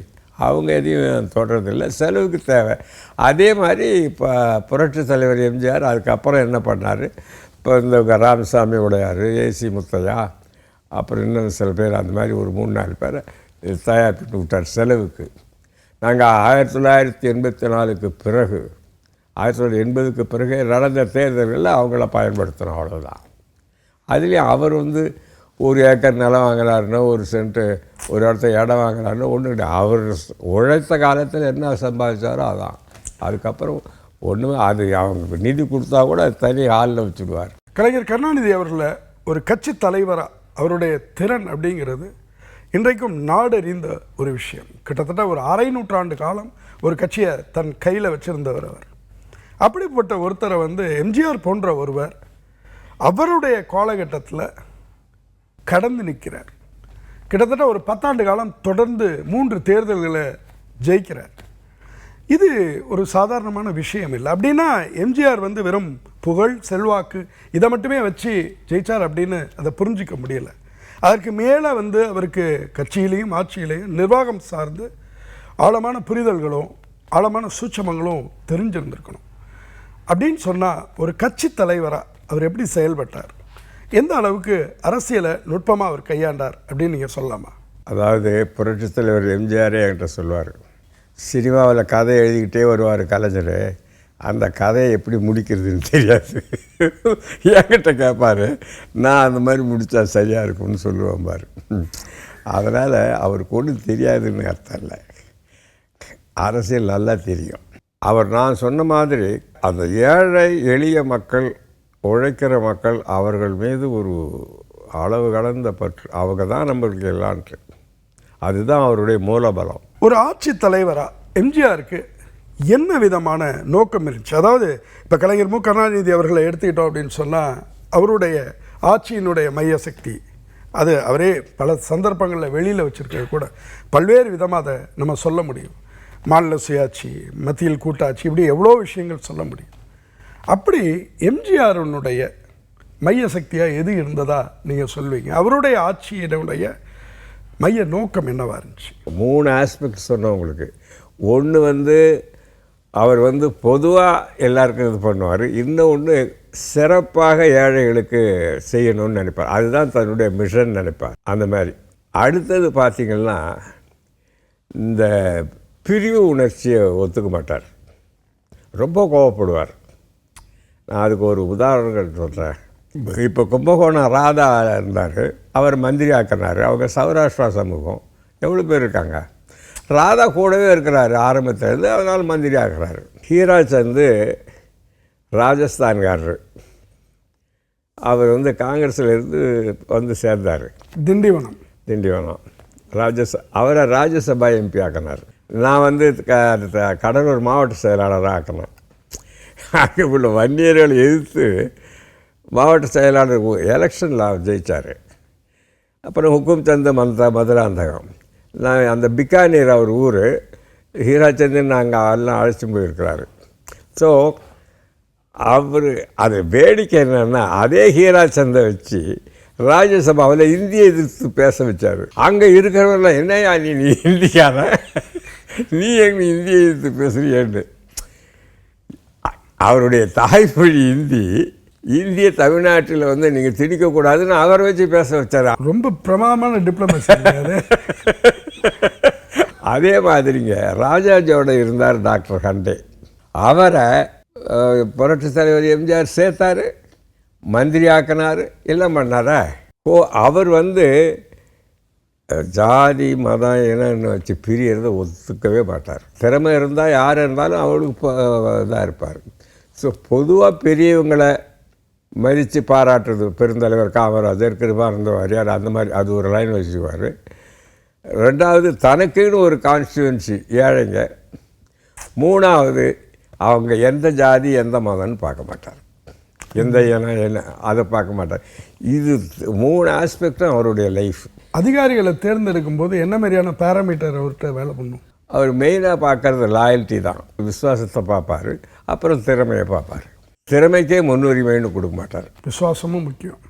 ஆனால் அதிகாரிகள் ரொம்ப கையில் எடுத்துக்கிறதுக்கு அனுமதிச்சார். அப்போ மோகன்தாஸ் மேலே அப்படியான ஒரு குற்றச்சாட்டு உண்டு. கிட்டத்தட்ட நிழல் முதல்வர் போல செயல்பட்டார் அப்படின்னு அவர் எழுதியிருக்கிற புத்தகத்திலே தன்னை ரொம்ப டாமிகமாக அவர் எழுதியிருக்கிறார். அவர் டிஜிபியாக இருந்தால் மோகன்தாஸ் சொல்கிறத செய்வார். இப்போ எங்களுக்கெல்லாம் உதவியாக இருந்தார், நான் மறுக்கலை.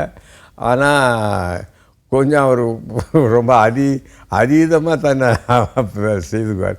கூப்பிட்டு கேட்பார், அவ்வளோதான். நவீன தமிழ்நாட்டு வரலாற்றில் எம்ஜிஆர் அவர்களுடைய ஆட்சி காலகட்டம் ஒரு விதத்தில் மனித வளத்தில் நிறைய முதலீடுகள் செய்யப்பட்டிருக்கு அப்படின்னு சொன்னாலும் கூட, இன்னொரு விதத்தில் தொழில் வளர்ச்சி ரொம்ப குன்றிய ஒரு காலகட்டம் அது. அதற்கு காரணம் என்ன? இதற்கான பொறுப்பாளியாக யாரை சொல்வது? அப்போ ஒரு உலகமயெல்லாம் இல்லை, தொழில்நுட்பம் உள்ள 1991 தான் நாங்கள் இந்த சீர்திருத்தமே வருது. பொருளாதார சீர்திருத்தம் 1991 முதல் தான். 1987 அவர் இறந்துட்டார். ஆக அவர் காலத்தில் பொருளாதார சீர்திருத்தம், தாராளமயமாக்கல், உலகமயமாக்கல்லாம் கிடையாது. நாம் பொருளை உற்பத்தி பண்ணால் இங்கே தான் வாங்கணும். இப்போ நம்ம பொருளை உற்பத்தி பண்ணால் அமெரிக்கா, திருப்பூரில் பனியன் உற்பத்தி பண்ணால் அமெரிக்காவுக்கு அனுப்புகிறோம். ஆக சூழ்நிலை தொழில் உற்பத்தியும் சிறந்த முறையில் இருந்தது. இப்போ திருநாவுக்கரசு இவங்கெல்லாம் பார்த்தாங்க அதனால். ஆனால் வாய்ப்புகள் குறைவு. நம்ம அரசாங்கத்தை நடத்துகிறவங்களுடைய கான்செப்டை கூட ஒரு 10 கோடீஸ்வரரை வாழ வைப்பது என்பதை விட ஒரு 10 லட்சம் ஏழைகளை கைதூக்கி விடுவதாக இருக்கணும். அதுதான் நம்முடைய கொள்கையாக இருக்கணும். இன்றைக்கு திமுக கலைஞர் கருணாநிதி அவர்களுடைய ஆட்சி காலகட்டம் அப்படின்னு சொன்னால் சாதனைகள் அப்படின்னு சொல்லக்கூடிய சில விஷயங்கள் இருக்குது. அப்படி எம்ஜிஆருடைய ஆட்சி காலகட்டத்தினுடைய சாதனைகள்னு எதை சொல்லுவீங்க நீங்கள்? அதாவது இப்போ சாதாரண ஒரு குடும்பம்னு வைங்க, அவனுக்கு பட்ஜெட் என்ன? வருமானம், இன்னொன்று செலவு. ஒன்று வருமானத்தை அதிகப்படுத்தலாம், இல்லை அவனுடைய செலவு சுமையை குறைக்கலாம். இதுதான் எங்களுடைய லட்சியம். இப்போ காட்டில் விறகு பொறுக்க போகிறாங்கல்ல தாய்மார்கள், அவங்களுக்கு செருப்பு கொடுக்குறோன்னு ஒரு திட்டம் கொண்டு வந்தோம். செருப்பு வாங்குகிற செலவு மிச்சம், முள்ளு தைக்கிற வலியும் மிச்சம் இல்லைங்களா? அதே மாதிரி ஒவ்வொரு இந்த இலவச வேட்டி சேலை கைத்தறி துறையில் தேங்கி கிடக்கு அப்படின்ட்டு அரங்கநாயகம் வந்து சொல்கிறாரு. நான் பக்கத்தில் இருக்கிறேன். அப்படியா? ஆமாம். சரி, இலவச புடவை வேட்டி சேலை கொடு. கைத்தறி துணி தேங்கி கிடக்கிறதுக்கும் நம்ம மார்க்கெட் ஆச்சு, இலவச வேட்டி சேலை துணி. அதே மாதிரி அரிசி வந்து இன்றியமையாதது. அரிசி வந்து தண்ணியில் போட்டிங்கன்னா கூட கஞ்சி ஆக்கி குடிச்சிட்டு பேசாமல் இருக்கலாம். அதுக்கு ஒன்றும் பெருசாக சைட் டிஷ் வேண்டியதில்லை. அந்த அரிசி எல்லாருக்கும் கிடைக்கணும். ஆகவே இலவச அரிசி. இந்த சென்னையிலேயே வெள்ளம் வந்தது, மூட்டை மூட்டை அரிசி கொடுத்தோம். நான் அந்த இது அயோத்தியில் ராமர் கோயில் கட்டினேன், சோமநாதர் கோயில் கட்டினங்கிற மாதிரி சொல்ல முடியாது. ஆனால் அவனுடைய வாழ்க்கையில் அவனுக்கு ஏற்படுகிற செலவுகள் இப்போ ஒன்றும் இல்லை. சத்துணவு திட்டம். காலையில் எழுந்தால் குழந்தைக்கு நீங்கள் சோறு வடிப்பீங்களா, வேலைக்கு போவீங்களா? பள்ளிக்கூடத்தில் ஒரு வேளை சாப்பாடுன்னா உத்தரவாதம். சாப்பாடு வீட்டில் இருக்கோ இல்லையோ ஒரு வேளை சாப்பாடு உத்தரவாதம். படிக்கிறது ரெண்டாவது. ஆக சின்ன சின்ன காரியங்களை நினச்சி அதை வந்து பெருவாரியான மக்களுக்கு பயன்படுற மாதிரி உலகத்தமிழ் மாநாடு சிறப்பாக நடத்தினார். தமிழ் பல்கலைக்கழகம் கொண்டு வந்தார். இந்த எழுத்து சீர்திருத்தம், இந்த மாதிரி நிறைய அவரே நிறைய தமிழ் நூல்கள் படிப்பாருங்க. புலவர்களுக்கெல்லாம் செய்வார். ரொம்ப ஆர்வமாக இருப்பார் அவர். அறிஞர் அண்ணா அவர்கள் அந்த காலத்தில் சொல்வார், காங்கிரஸ் சர்க்கார் இருந்த பொழுது இது தண்டோரா சர்க்காரும்பார். அதாவது சாதனைகளை தண்டோரா போட்டு ஒவ்வொரு தெருவிலையும் விளம்பரப்படுத்துறது இது தண்டோரா சர்க்கார். சாதனை என்ன தானே மக்களுக்கு தெரியணும். நீ என்னத்துக்கு விளம்பரப்படுத்தினா அது சாதனை அல்ல. உங்கள் ஊரில் பள்ளிக்கூடம் இருக்காது, நீங்கள் என்ன உங்கள் ஊரில் நாங்கள் பள்ளிக்கூடம் கட்டி கொடுத்தா உங்களுக்கு நல்லது, அது சாதனை கணக்கில் வரும் தெரியாது. நீங்கள் அதை விட திருவள்ளூருக்கு ஒரு 133 அடி சிலை வச்சிங்கன்னா அது தெரியும். இருக்கிற சிலை போதாதுன்னு அதுக்கும் போய் ஒரு கும்பிடு கொடுத்து போட்டு வரலாம். தவிர நான் வைக்கக்கூடாதுன்னு சொல்லலாம். என்ன நிலை, எது சாதனை? அது என் பேர் நிலைக்கணும்னு நான் நினச்சி செய்கிறது சாதனை அல்ல. யாரால் தேர்ந்தெடுக்கப்பட்டோமோ, எதற்காக தேர்ந்தெடுக்கப்பட்டோமோ அவர்களுக்கு நாம் எப்படி பணியாற்றினோம், அந்த பணியை அவர்கள் எவ்வாறு போற்றினார்கள், மதித்தார்கள் என்பதுதான் சாதனை. நீங்கள் எந்த முதல் மந்திரியாவது நோயுற்று இருந்த பொழுது நாடு முழுதும் இருந்த மக்கள் நலம் பெற வேண்டும் என்று அவரவர்களுடைய கடவுளை வேண்டிக் கொண்டதுண்டா?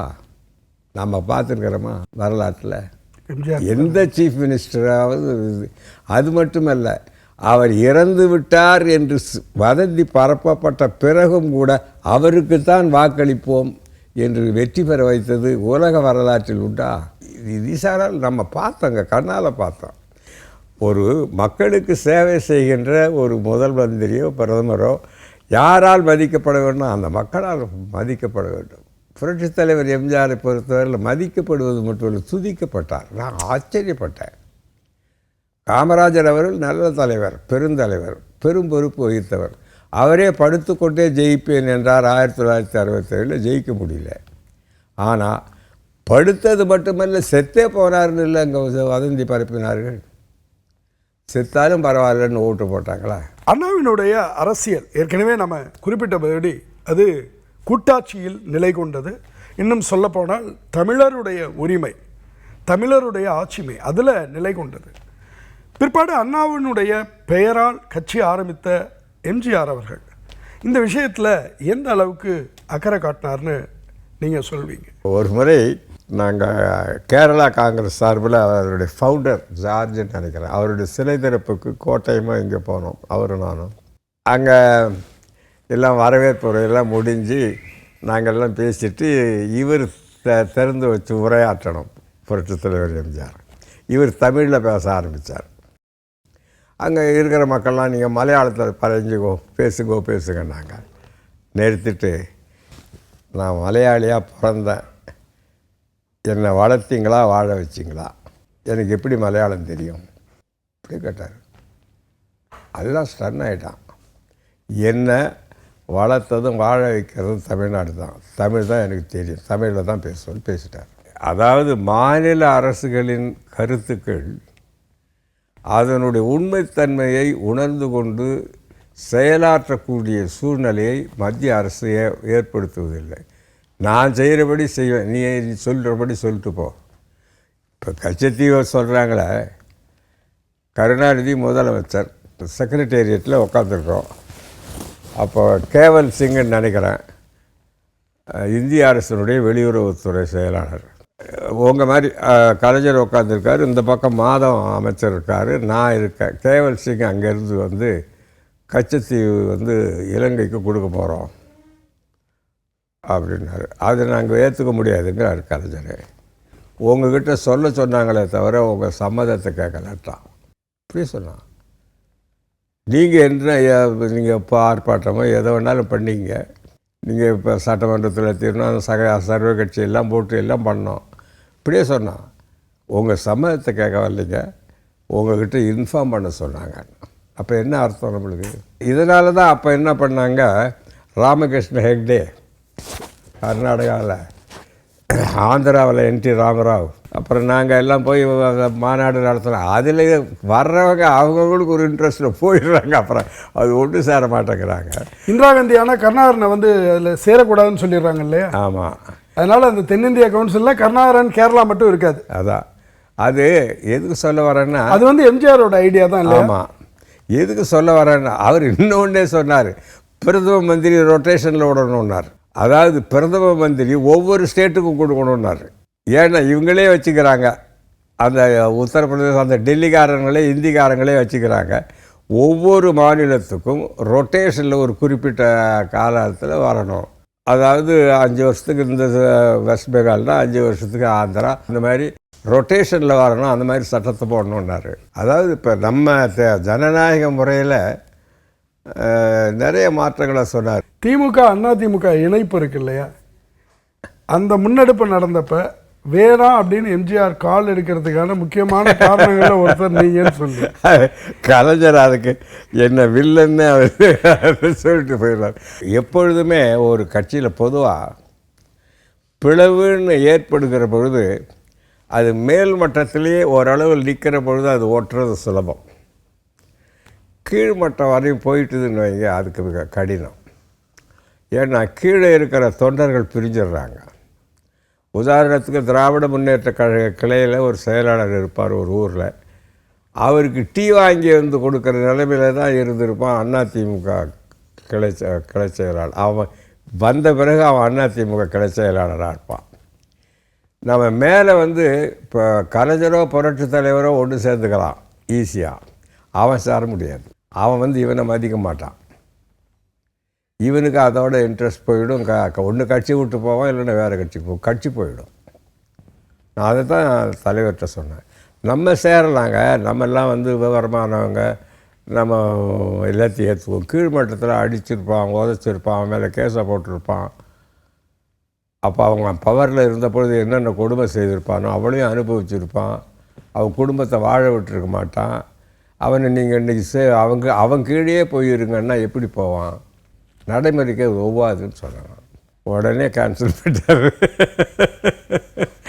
எம்ஜிஆர் அவர்கள் ஈழ பிரச்சனையில் மிகுந்த அக்கறையோடு செயல்பட்டவர்.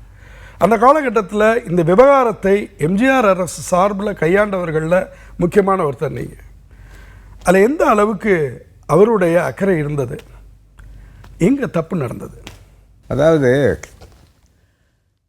ஈழத்தை பொறுத்தவரையில் அது ஒரு நமக்கே அரசியல் வரலாற்றில் அது ஒரு படிப்பினை.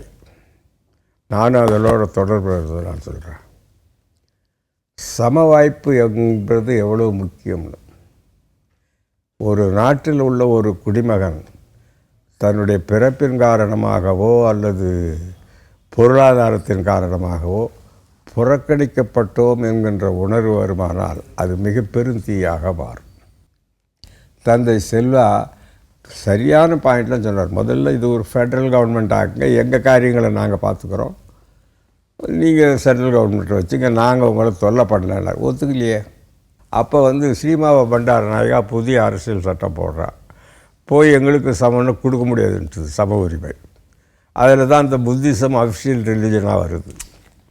ஸோ உங்களுக்கு லாங்குவேஜு, ரிலீஜன், ஆப்பர்ச்சுனிட்டிஸு எல்லாம் போயிட்டுது. தென் தமிழீழம்னு தீர்மானம் போடுறாங்க. அப்புறம் எலெக்ஷன் வருது. தமிழீழம்னு தீர்மானம் போட்ட இந்த கட்சி எல்லா இடத்துலையும் ஜெயிக்குது. வாக்கெடுப்பு நடத்துகிற மாதிரி கூப்பிட்டு சமாதானம் பண்ணல, அவங்கள இராணுவத்தை வச்சு ஒடுக்குறாங்க. அப்போ தான் என்ன பண்ணுறாங்க இளைஞர்கள், இனிமேல் இவங்களோட சமாதானமான முறையில் ஒன்றும் செய்ய முடியாதுன்னு சொல்லிவிட்டு தீவிரவாத இயக்கங்கள் வருது. உடனே அவங்கள வன்முறைன்னு அவன் சொல்கிறதுல நியாயம் இருக்குது, இந்தியா சொல்லலாமா? அந்த இயக்கங்களில் அவர் விடுதலை புலி தலைவர் பிரபாகரன் ஒழுக்கமாக டிசிப்ளினாக பண்ணி வராரு. அதனால் இவர் சப்போர்ட் பண்ணுறாரு. இதை தீவிரவாதிகளை இந்தியா ஊக்குவிக்குதுன்னு உலகாரங்களை பேசுகிறாங்க. அதனால் இது எல்லாத்தையும் ஒடுக்கணும்னு ராஜீவ்காந்தி சொல்கிறார். இந்திரா காந்தி கரெக்டாக ஹேண்டில் பண்ணாங்க. அவங்க இராணுவம் வந்து நம்ம மக்களை தாக்குது, அதிலிருந்து மக்களை பாதுகாப்புற அளவுக்கு நாங்கள் ஆயுதங்கள் தரேன்னாங்க. அவங்க வந்து தீவிரவாதத்தை இல்லை, டிஃபென்ஸ். அதில் கரெக்டாக பணத்தை வாங்கி செலவு பண்ணி அந்த ஆர்மி மாதிரி பண்ணதில் பிரபாகரன் நல்லா பண்ணிக்கிட்டு வராருன்றதுனால அவர் மேலே அவருக்கு ஒரு பிரியம். நாங்கள்லாம் சட்டமன்றத்திலே 4 கோடி ரூபா அனௌன்ஸ் பண்ணி கொடுத்தோம். நான் கடைசியில் பல பேருக்கு தெரியாது, அவரை நாங்கள் ராஜீவ்காந்தியை பிரதமர் நேரு சிலை திறக்கிறதுக்கு அழைக்க போகிறோம். நான் தான் கூட போகிறேன். பிளேன்லேருந்து புரட்சி தலைவர் எம்ஜிஆர் இறங்குறாரு. இறங்குற பொழுதே சாஞ்சிட்டாருங்க, அவ்வளோ நோய் வாய்ப்பட்டு. நான் நல்ல வேலையாக பின்னால் போனோம், அப்படியே கையில் தாங்குறேன். தாங்கிட்டு பார்த்தாரு, இங்கெல்லாம் அவருக்கு தண்ணி வச்சு ஒழுகுது. அதெல்லாம் தொடச்சி விட்டு கூட்டி போயிட்டு ராஜீவ்காந்திக்கிட்ட எல்லாம் பேசிட்டு அவரை இன்வைட் பண்ணிவிட்டு வரோம். வரும்பொழுது என்கிட்ட ராஜீவ்காந்திக்கிட்ட சொல்லுங்கள், பிரபாகரனை சாகடிக்க போகிறாங்க, கொல்றதுக்கு முயற்சி பண்ணுறாங்க, நீங்கள் சொல்லிட்டு வாங்க, அவரை மட்டும் கொல்ல வேண்டாம்னு சொல்லுங்கள். அப்படியே சொல்கிறார். நான் மொழிபெயர்த்து ராஜுக்கிட்ட சொல்கிறேன். ராஜு சிரிச்சுக்கிட்டாரு. ஆனால் இவர் பெரிய பிடிமானம் வச்சுருந்தார். இல்லை, அவர் என்கிட்ட சொன்னாருங்க, இதை அவனுக்கு கொல்றதுக்கு பிளான் பண்ணுறாங்க, வேண்டான்னு சொல்லுங்கன்னு அவர் தான் சொன்னார். நான் தான் மொழிபெயர்த்து சொன்னேன். அது நான் என் அனுபவத்தில் சொல்கிறேங்க. மத்தியில் சர்க்கார் நடத்துகிறவங்க நம்ம சொல்கிறத கேட்கணும்ல. நம்ம என்ன, நானே வந்து இராணுவத்தை அனுப்பாதீங்க, அந்த ஆயுதங்களை கைப்பற்றன்னு சொல்கிறேன், என்ன நீ வெளியே போன்னு சொல்லிவிட்டு முடிவு எடுக்கிறாங்களே. டெல்லியில் இந்த இலங்கை தமிழர் பிரச்சனை வந்தபொழுது ராஜீவ்காந்தி பிரதமராக இருந்தார். விடுதலை புலிகளுடைய ஆயுதங்களை பரிகரிக்க வேண்டும் என்று இராணுவத்திற்கு உத்தரவிடுகிறார். நான் அங்கே அது கூடாது என்று சொன்னேன். எனக்கு 2 நாள் டைம் கொடுங்கள், நான் பிரபாகரன் அவர்களோடு பேசுகிறேன் என்று சொன்னேன். அதெல்லாம் வேண்டியதில்லை, நீ கவலைப்படாதே, நாங்கள் இன்றைக்கி சாயந்தரத்துக்குள்ளே அவர்களுடைய ஆயுதங்களை பரிகரித்து விடுவோம் என்று அவருடைய உதவியாளர் ரோனான் சென் என்று, அவர் அமெரிக்காவில் தூதராக கூட இருந்து இப்போ தான் ரிட்டையர், அவர் மூலம் சொல்லி அனுப்புகிறார். நான் வந்து நீங்கள் செய்கிறது தப்பு அப்படின்னு என்னை உடனே அந்த ஆலோசனை கூட்டத்திலிருந்து நீங்கள் போகலாம் என்று வெளியே அனுப்பிவிட்டார்கள். தமிழ்நாடு அரசின் சார்பில் நான் கலந்து கொண்டேன். என்னை வெளியே அனுப்பிவிட்டு இந்த முக்கிய தலைவர்கள் எல்லாம், அதாவது அதிகாரிகள் எல்லாம், முப்படை வீரர்கள் எல்லாம். அப்பொழுது ஜி பார்த்தசாரதி அவர்கள் ஓய்வாக ஒரு தனி இடத்துல இருந்தார். நான் இவங்க என்னை வெளியே அனுப்புறது நேராக அவர் ஜி பார்த்தசாரதிகிட்ட தான் போனேன். இந்திரா காந்தி காலத்தில் அவர் தான் எல்லாம் இந்த பிரச்சனைகளை கையாண்டார். இந்த மாதிரி சொல்லிட்டாருங்க அப்படின்னு. அப்போ சொன்னார், இந்த பையன் கெடுத்துட்டான், நான் சுத்தமாக போச்சுன்னு ரொம்ப வருத்தப்பட்டார். ராஜுவை பற்றி இந்த பையனுக்கு ஒன்றும் தெரியல. அப்போ அவர் வந்து ஒரு ஓரம் கட்டிட்டார். அவ்வளோதான் மாநில ஆட்சியாளர்களுக்கான மரியாதை. அண்ணா, அதுக்கப்புறம் எம்ஜிஆர், இது வரைக்கும் உங்களுடைய அரசியல் பயணம் புரிஞ்சிக்க முடியுது.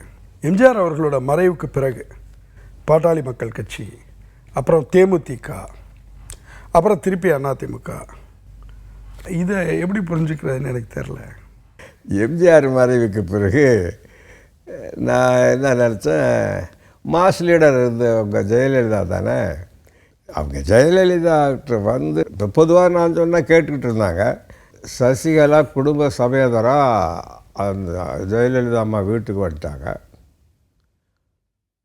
போயஸ் கார்டனுக்கு. எனக்கு அது எனக்கு தெரியாது அந்த கான்டாக்ட் என்னான்ட்டு.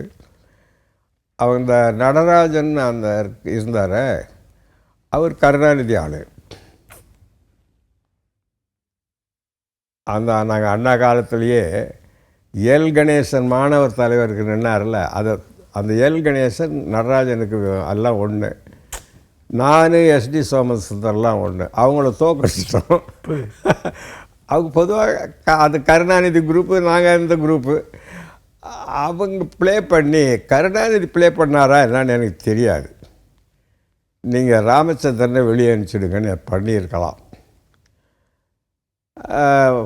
என்கிட்ட நல்லா இருந்தவங்க ஜெயலலிதா கோபமாக பேசினாங்க. நான் ஒன்றும் பண்ணல. கோபமாக பேசின உடனே நான் அப்போ திருநாவுக்கரசை கேட்டேன், என்னப்பா அந்த மாதிரி நாம் பேசா இருக்கும்பொழுது ஏன் பேசுகிறாங்கன்னு. அவர் வந்து உங்கள்கிட்ட சிரித்து தானே பேசணும், இன்றைக்கி சாயங்காலம் உங்கள்கிட்ட சிரித்து பேச வைக்கிறான்னாரு. எப்படியாண்ணே? சசிகலாகிட்ட சொன்னால் நடக்கும்னாரு. அதே மாதிரி ஈவினிங் நல்லா பேசுகிறாங்க. I hate the shock of my life. சரி, நம்ம இனிமேல் இங்கே வேண்டாம், பேசாமல் ஒதுங்கிடலான்ட்டு நான் பிளான் பண்ணிக்கிட்டே இருந்தேன். அப்போவே அதாவது ஜனவரி 30th government dismissed, February 1st week இது நடக்குது. அன்னைக்கே ஐ டுக் எ டெசிஷன் டு குவிட். பட்டு சொல்லலை. ஜூனில் என்ன பண்ணார் ராஜீவ்காந்தி, இவன் நெடுஞ்செழியன் சீஃப் மினிஸ்டராக இருக்கட்டும் நம்ம கூட்டணிக்கு, அவங்க ஜெயலலிதாவுக்கு அனுபவம் போகாது, ஒரு பீரியட் மந்திரியாக இருக்கட்டும், அடுத்த பீரியட் முதல் மந்திரி ஆகட்டும்ட்டார், சொல்லி அனுப்பிச்சிட்டார். இவங்களுக்கு ரொம்ப கோபம் வந்து, நெடுஞ்செழியனுக்காக நான் ஒர்க் பண்ணுவேன் அப்படின்னு இவங்க ரிவோல்ட்டு பண்ணாங்க. நெடுஞ்செழியன் என்ன, நான் இவங்க கூட இருக்கேன், என்னையே இவங்க வந்து இப்படி நடத்துகிறாங்களா, நான் எதுக்கு இங்கே இருக்கணும், அப்போது நான் போகிறேன்ட்டு அவர் கிளம்புறார். அவர் கூட அந்த 4 பேர் நின்று கிளம்புனாங்க. நாவலர் கூடயே நான் சைலண்ட்டாக ட்ரெயின் ஏறினேன். எஸ்டி சோமசுந்தரம் அப்போது இவங்களுக்கு ஜெயலலிதா அம்மாவுக்கு ரொம்ப வேண்டியவர். அவர் வந்து அவங்க அம்மா நீங்கள் மட்டும் இருந்தால் போகிறோன்னு இது சொல்கிறாங்க அப்படின்னு என்கிட்ட வந்து சொன்னார். நான் சொன்னேன், என்னை காலேஜில் அண்ணாவிட்ட அறிமுகப்படுத்துறதுலேருந்து நீங்கள் எனக்கு வேண்டிய ஒரு பழக்கம். நீங்கள் இல்லைன்னா அந்த இயக்கத்துக்கு வந்திருக்க மாட்டேன். நீங்கள் நண்பர் என்கிற முதல்ல உண்மையை சொல்லுங்கள். நாளைக்கு ஒரு இக்கட்டான சூழ்நிலை வந்தால் நீங்கள் சொல்கிறத ஜெயலலிதா கேட்பாங்களா, சசிகலா சொல்கிறது ஜெயலலிதா கேட்பாங்களா? என்கிட்ட நியாயமாக சொல்லு, சசிகலா சொல்கிறது தான் கேட்பாங்கண்ணா. அப்போ நாம் இருந்து என்ன பிரயோஜனம்னா, ஸோ என்னை விட்டுருங்க, நான் போகிறேன்ட்டு வெளியே வந்துட்டேன். வந்த உடனே இவர் ராம்தாஸ் என்ன பண்ணார், ஊராக நான் ஒரு முதலமைச்சர் கேண்டிடேட் உங்களை தான் சொல்லிகிட்டு இருக்கேன்னு சொல்லி இவர் நீங்கள் வாங்க இந்த கட்சியை நடத்துங்கன்னாரு. சரின்ட்டு எல்லோரும் சொல்கிறாங்களேன்ட்டு நான் அங்கே போனேன். அங்கே என்ன ஆச்சு, போகிற இடம்லாம் எனக்கு கூட்டம் வருது, அவருக்கு வர மாட்டேங்குது. அவர் கட்சி ஆரம்பித்தோம் போனோம், கடைசியில் கட்சி பூரா விருட்ட போயிடும் போல் இருக்குன்னு அவருக்கு நேச்சுரலாக பயம் வந்துட்டுது.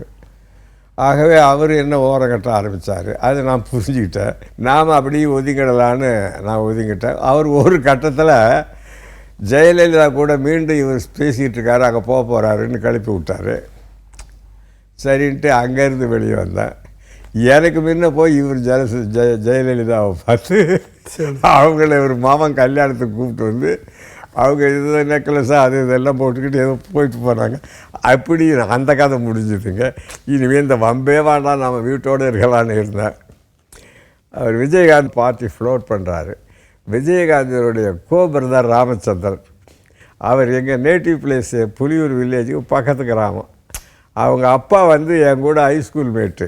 நீங்கள் இந்த மாதிரி ஏன் பிரதருக்கு ஹெல்ப் பண்ணக்கூடாது, அப்படின்னாரு. அவர் விஜயகாந்த் நல்லா தான் பண்ணிக்கிட்டே வந்தார், ரொம்ப மரியாதையாக நடந்துப்பார், நல்லா பண்ணிக்கிட்டே வந்தார். இந்த எதிர்க்கட்சி தலைவர் வந்த பிறகு அவரை என்ன பண்ணிட்டாங்க, அது யார் ட்விஸ்ட் பண்ணாங்கன்னு தெரியல. நீங்கள் ஜெயலலிதாவை அட்டாக் பண்ணால் முதல் மந்திரி வந்துடலான்னு சொல்லிட்டாங்க. யாரோ ஜோசிகாரங்கிறாங்க அல்லது இந்த அவர் நான் யாருன்னு நமக்கு தெரியாது, அது அவர் நம்பிட்டார். நான் சொன்னேன் அது தப்பு. நாம் எதிர்கட்சியாக வந்தது கூட்டணியில் வந்த கட்சி, ஜெயலலிதா யாரை எதிர்த்து வந்தவங்க அல்ல, எதிர்த்தது திமுக. நமக்கு எண்ணிக்கை அதிகமாக வந்துட்டோம் எதிர்கட்சி. So we are not opposition, we can be a constructive opposition, alliance as well as opposition. அப்படி தான் போகணும். டோன்ட் அட்டாக்னா அவர் ஹி பிளட்டட் அசம்பிளியில் டபார் டுபீர்னு அடித்து அந்த அம்மாவை கோபம் வச்சு ஹி டேர்ன்டு தி டைரக்ஷன். அப்புறம் ஒரு கட்டத்தில் வந்து நம்மளை நம்புறதே விட்டார். எல்லோரும் நான் சட்டசபைக்கு போகிறேன், எல்லோரும் கருப்பு சட்டை போட்டு வரான், நான் துணைத் தலைவர், நான் வெறும் சட்டையில் போகிறேன், என்ன பாடினா இன்றைக்கி கருப்பு சட்டை போட்டு போக சொன்னார். என்கிட்ட சொல்லியான்னா அங்கே இருந்தவங்க எல்லாம் சேர்ந்து அவங்க ஏதோ ஒரு சரி திட்டம் பண்ணி அந்த மாதிரி சரி இதெல்லாம் இனிமேல் வாழான்ட்டு எல்லாத்தையும் தூக்கடாயிட்டு சட்டமன்ற உறுப்பினர் அது இது எல்லாத்தையும் தூக்கடாயிட்டு போதும்னு வீட்டுக்கு வந்துட்டேன். அத்தோடு பேசாது இருந்துருக்கலாம். வீட்டுக்கு வந்த பிறகு இந்த அம்மா மறுபடியும் என்ன படிச்சு, நீங்கள் கட்சிக்கு வந்தால் நல்லா இருக்கும்னு ஆள் மேலே ஆள் விட்டு இந்த 4 பேர் இருந்தாங்கல்ல, இந்த ஓபிஎஸ்ஸு, நத்த விஸ்வநாதன், முனுசாமி, அந்த செங்கோட்டையன், இவங்களெல்லாம் என் வீட்டுக்கு அனுப்பி அம்மா உங்களை கூப்பிட்டு வர சொன்னாங்க அப்படின்னு சொன்னாங்க. சரி, அப்படி எனக்கு ஒன்றும் பதவி எதையும் வேணாம்ப்பா, நான் அது வந்துட்டு போயிட்டுருக்கேன், அதுக்கு மேலே ஒன்றும் வேணான்னா அப்புறம் அவங்க போய் ஆக சேர்ந்தேன். அதுக்கப்புறம் அவங்க அந்த அம்மா செத்தாங்க. இப்படி இவங்களுக்குள்ள சண்டை வந்துட்டுது. ஒன்றுமே இல்லாத ஓபிஎஸ் ஒரு பொதுக்குழுவை கூப்பிட்டு அம்போடு நீக்கி விட்டாருங்க. இது என்ன நியாயம் அப்படின்ட்டு தான் அவர் ஓபிஎஸ்க்கு ஹெல்ப் பண்ணலான்னு போனோம். அவர் ஓபிஎஸ் என் வீட்டுக்கு வந்து அவர் ரொம்ப வணக்கம்லாம் சொல்லி நீங்கள் எனக்கு ஹெல்ப் பண்ணணும், நான் வரேன்ப்பா, எனக்கு ஒரு போஸ்ட்டு வேண்டாம், உங்கள் கூட இருக்கேன், அதாவது நல்லதுன்னு நான் நினைக்கிறத சொல்கிறேன், உங்களால் முடியும்னா கேட்டு செய்யுங்க, ஐயோ நிறைவேற்றலேன்னு நான் இனிமேல் வருத்தப்பட மாட்டேன், நான் கவலைப்பட மாட்டேன், நான் அதுக்கு நீங்கள் என்னை பற்றி கவலைப்பட வேணாம், அதை கூட இருக்கேன்னு சொல்லிட்டு இவங்க கூட இருந்தேன். அப்புறம் இப்போ என்னென்னமோ சொல்லி பார்த்தோம், ஏதோ பண்ணிச்சு. ஆனால் அப்போவே சொன்னேன் அவர்கிட்ட, பிஜேபியை நம்பாதீங்க, அவங்க பழனிசாமி ஆதரிக்கிறாங்க, அவர் 10 மணிக்கு பொதுக்குழு கூட்டி 3 நாளைக்கு முன்னே கோடிக்கணக்கில் செலவு பண்ணுறாரு, அன்னைக்கு தான் 9:30 மணிக்கு நீதிபதி தீர்ப்பு வழங்கணும், அந்த நீதிபதி தீர்ப்பு எதிர்ப்பாக போனால் பொதுக்குழு கூட்ட முடியாது, நடத்த முடியாது, ஆனால் பல கோடி செலவு பண்ணி போடுறாருன்னு என்ன அர்த்தம், நீதிபதி தீர்ப்பு இப்படி தான் வரப்போகுதுன்னு. அதே மாதிரி தான் 9:30 மணிக்கு தீர்ப்பு, பொதுக்குழு 10 மணிக்கு நடக்குது. இதெல்லாம் இந்த நாட்டில் விசித்திரங்கள்ப்பா. முழுக்க முழுக்க அவங்க வந்து பழனிசாமியை ஆதரிக்கிறாங்க, நீங்கள் அவங்கள நம்பாதீங்க, நம்புறதில் பலன் இல்லைன்னு நான் பல தடவை சொல்லிட்டேன். பட் அவர் கடைசி வரலும் நம்புகிறாரு. இப்போ கடைசியாக திமுகவில் போய் கலையார் போனாருன்னு சரின்னு நான் ஒரு பாதை. அண்ணா திராவிட முன்னேற்ற கழகத்தோட கிட்டத்தட்ட அரை நூற்றாண்டாக பயணித்து ஒரு மனிதர், எம்ஜிஆர் அவர்களோட நெருக்கமாக இருந்தவர். இன்றைக்கி அந்த கட்சியை எப்படி பார்க்குறீங்க? திமுக, அதிமுக இந்த இரண்டும் சேர்ந்து தான் அரை நூற்றாண்டாக டெல்லியை வந்து அந்தாண்ட தூக்கி அப்படி வச்சுருக்கு. தேசிய கட்சிகளை தமிழ்நாட்டை நோக்கி வரும்போது ஒரு படி தள்ளி அந்தாண்ட வச்சுருக்கு. அந்த அரசியலுக்கு மிக முக்கியமான 2 இயக்கங்களாக இது இருக்குது. இது தொடருமா? இதை எப்படி பார்க்குறீங்க? அதாவது இப்போ இன்றைய காலகட்டத்தில் அதிமுக தன்னுடைய தனித்தன்மை இழந்து விட்டது.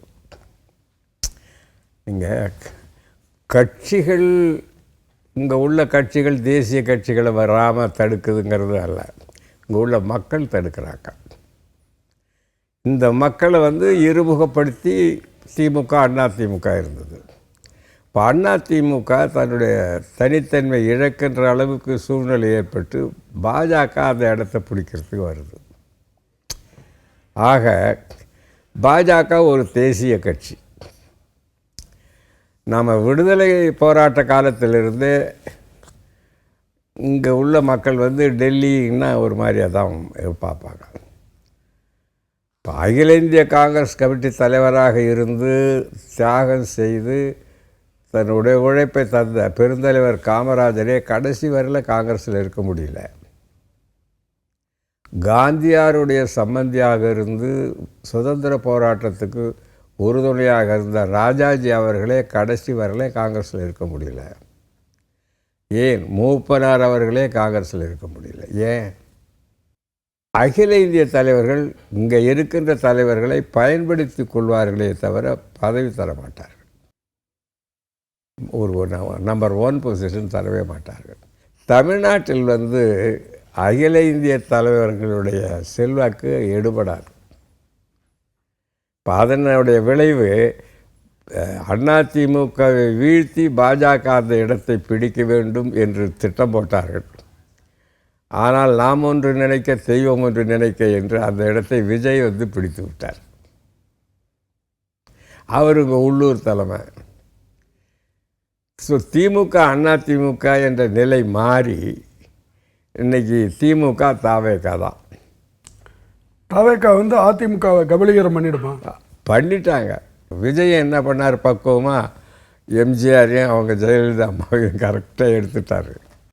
அதனால் மறுபடியும் இருமுனையாக தான் போகும், மாநில கட்சிகள் தான் போகும்.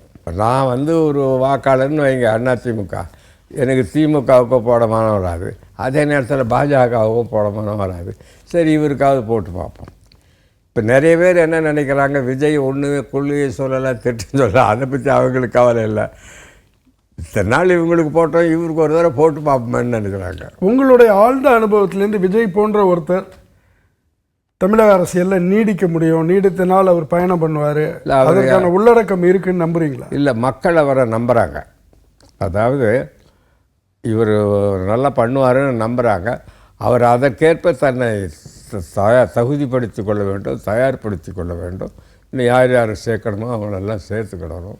இந்த 88 வயதில் எம்ஜிஆர் அண்ணா திராவிட முன்னேற்ற கழகம் அப்படின்னு சொல்லி ஒரு புது இயக்கம், இதற்கான தேவை என்ன, என்ன செய்யணும்னு நினைக்கிறீங்க? எனக்கு இன்னும் என்னன்னா, எனக்கு அந்த இலங்கை இனப்படுகொலை மிகப்பெரிய தாக்கத்தை ஏற்படுத்தி. அவங்க கேட்டது ஒன்று தான், சம வாய்ப்பு.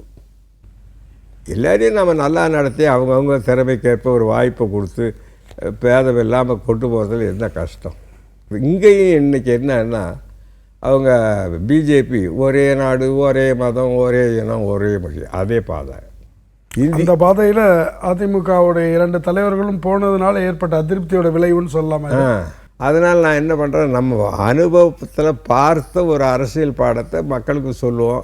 நான் ஒன்றும் எலெக்ஷனில் நிற்க போகிறது இல்லைப்பா, வானா யாராவது நிற்கணும்னு ஆசைப்பட்டால் வேறு கட்சியில் போய் நின்றுங்கன்னு சொல்லிட்டேன். அதாவது இருளில் ஒளியேற்றி வைப்பது ஒன்று தான் என் வேலை. நல்லபடி அந்த ஒளி பரவட்டும். நல்ல ஒரு வணக்கங்க.